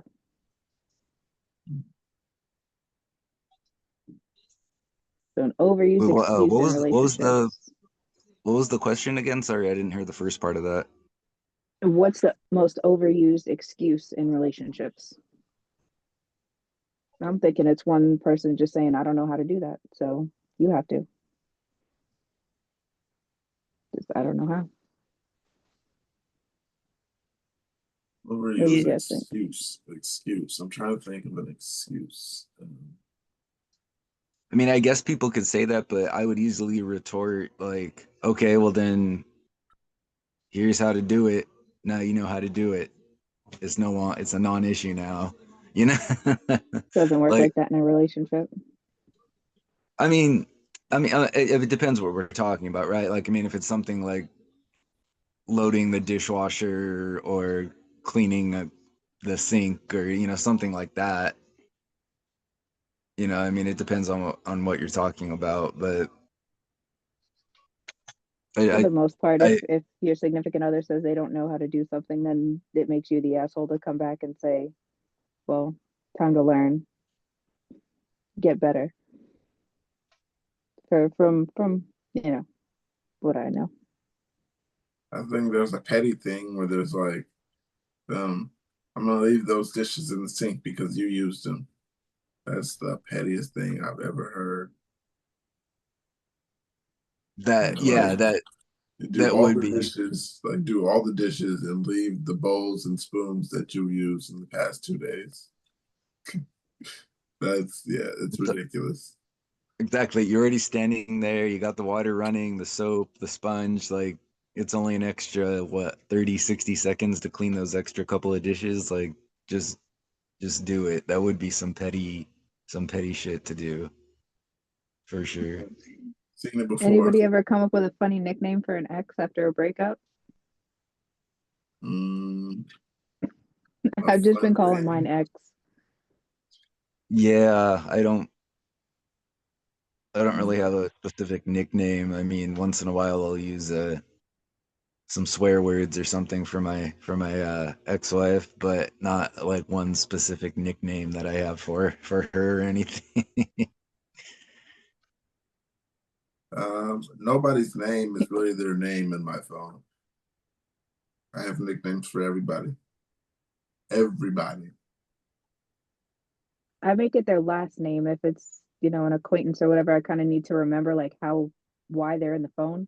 So I make it like the last name or the company name or something of like where I know them from. If it's like the stables or a school thing or whatever. Yeah, there's like And yeah. I give everybody a nickname basically because if I just put names, then I'm gonna forget this person and this person. And I found that out when I knew 3 Michaels. So I started having to get them nicknames instead of calling Michael, and it's the wrong Michael. And I didn't figure out it was the wrong Michael until he told me, "What are you talking about?" I was like, "Oh, wrong Michael." Yeah. Somebody says spawn of Satan.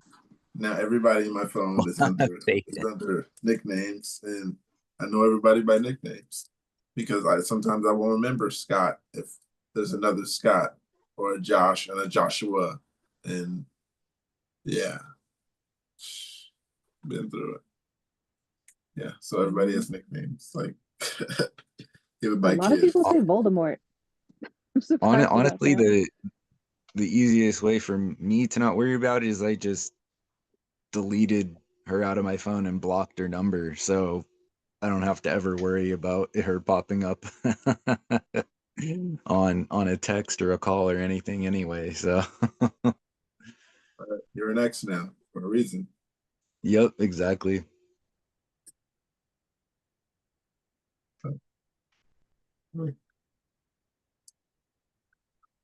My parents stepped in to help. We adopted a nephew. We adopted my nephew, 15 years old. 15 years ago when he was just 2. He struggles with ADHD, depression, and obesity. He's a good kid, but lacks motivation, and he's extremely stubborn. I know, he sounds like every other teenager.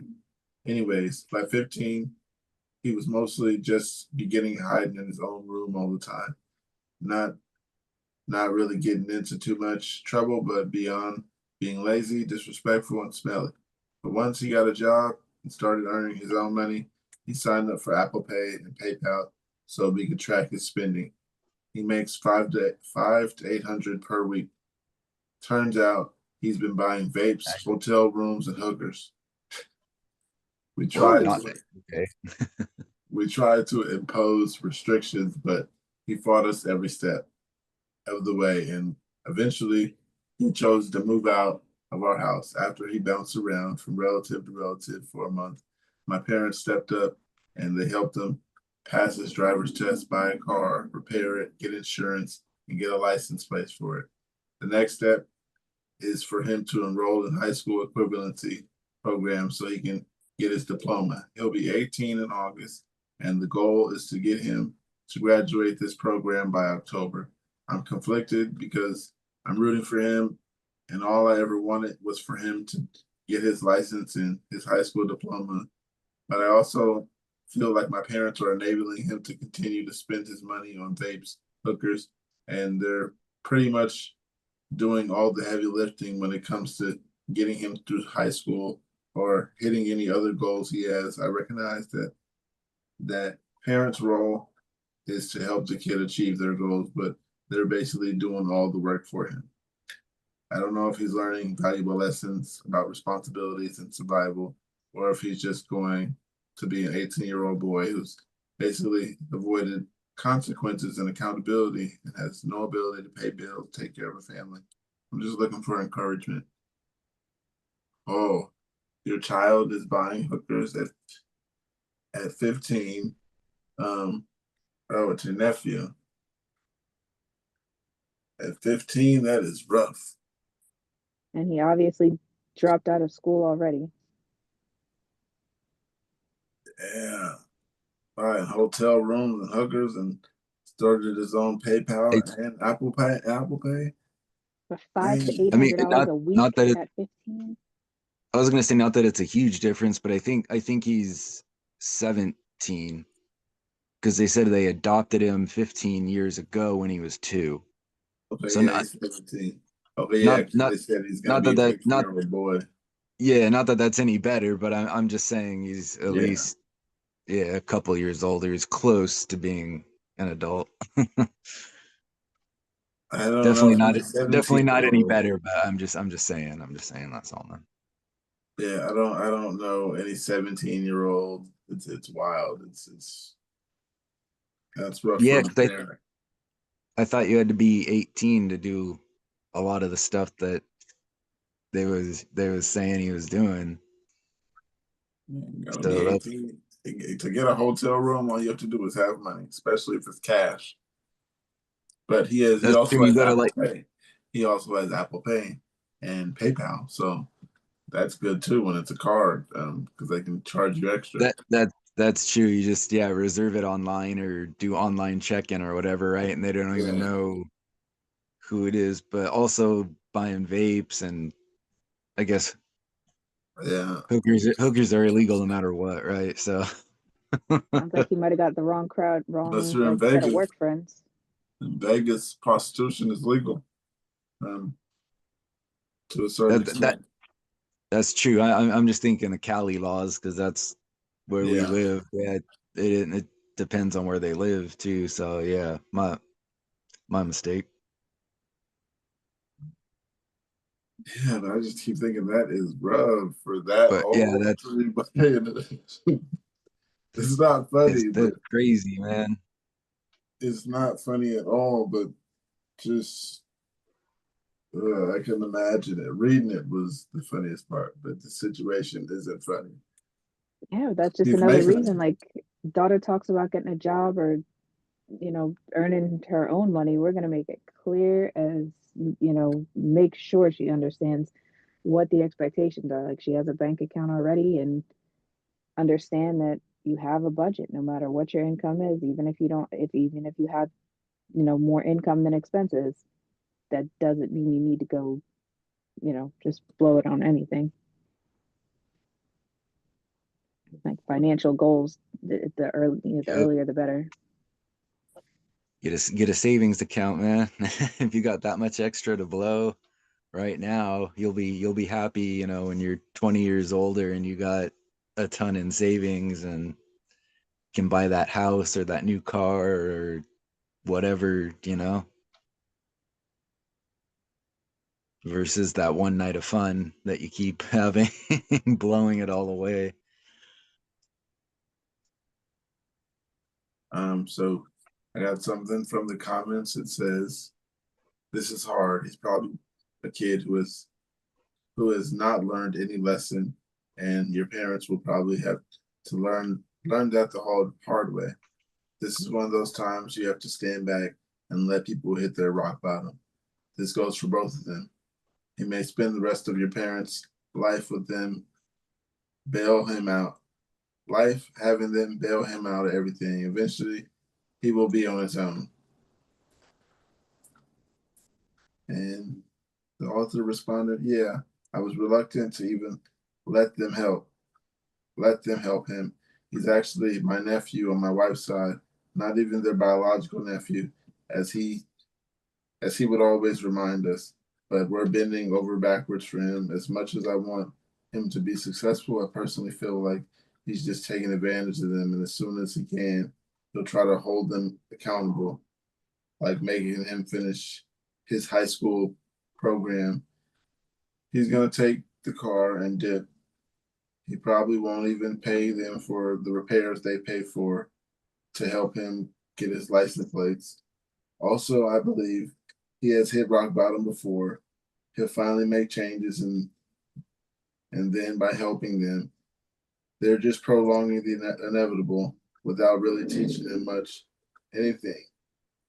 But at the end of the day, I've been given plenty of warning about his behaviors and still want to do it. So I'm staying out of it. Thanks for your thoughts. It's a good one. Yeah, it's got to be hard to stay out of it, but I guess But it is I was thinking that part. respectful. Another comment says, if they help him out too much, it will catch up. It will catch up with him eventually.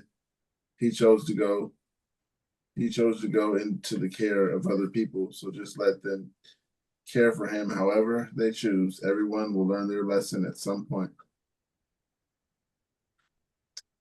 Yeah, just watch it play out. You ain't even gotta watch it. Just let it play out. Another comment says, I would definitely recommend doing a ton of research on how the nephew's neurodivergent is affecting his daily life. I'd also recommend speaking with a child psychiatrist, not a psychologist, to help address the depression and his sensory focus and processing needs. My guess is AUDHD, Mom. Is that normal teenage angst is being compounded by neurodiversity needs that probably aren't being met. Best of luck. Puberty is no joke. Ooh.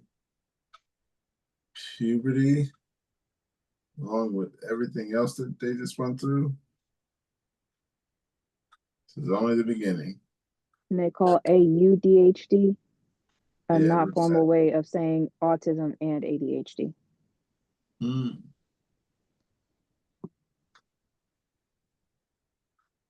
Yeah, so Yeah. it's not like a medical term, but it's still a popular term to describe those two things. What that struck me is he's buying hotels and hookers, and he's making $800 a week. That's good That's money. what I mean. What the fuck would we have done with $3,000 at 17? Over $3,000 a month at 17. I couldn't Imagine that. imagine. Imagine that.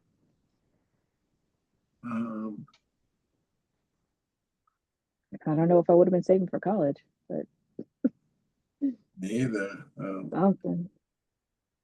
My stepdad was giving me like $700, and I was just in high school, didn't understand it. Like I said, I was buying me clothes. They give me money for go school shopping on my own, and I went school shopping for me and my friends. Stuff like that. I didn't understand the concept of money back then. I think my parents were probably just too lenient with me when I couldn't drive anymore. So they were probably a little more willing to let me go off with, friends or whoever that could drive. And I think I did a lot of concerts, and that was probably not a good idea either. Yeah, some of But those other kids had more than me, mhm. especially because they got school clothes from their parents and from me.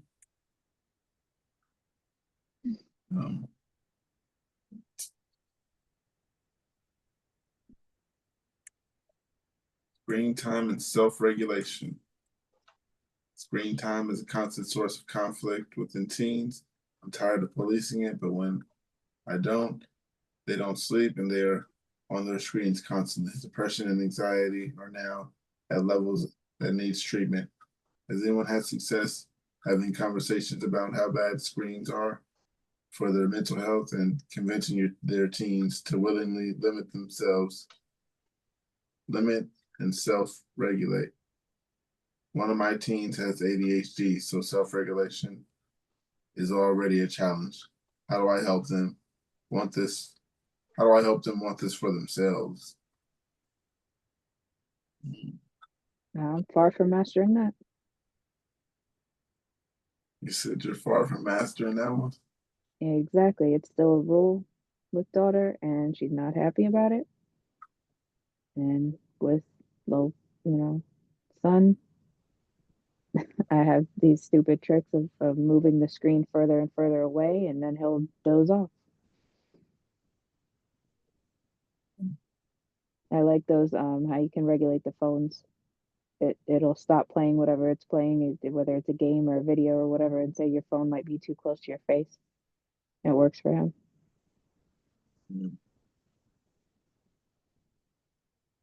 Yeah. Self-regulation. I'm trying to think. So the two oldest, I think they're more into other things. They're girls. Then they're kind of watching TV, doing girl stuff, regular stuff, staying out of the way, stuff like that. Okay. My oldest son, I could see him playing video games all day if he had the opportunity. My youngest son, yeah, he's on a screen all day. But he's also playing football, so he has that, and got to go Gonna to take up practice time. for that. Can't be in the house all day. There's school, there's practice. He's doing good in school, so yeah. That's impressive. Pretty much everybody has a activity that does work for self-regulating. Yeah, but I'm still working on the self-regulating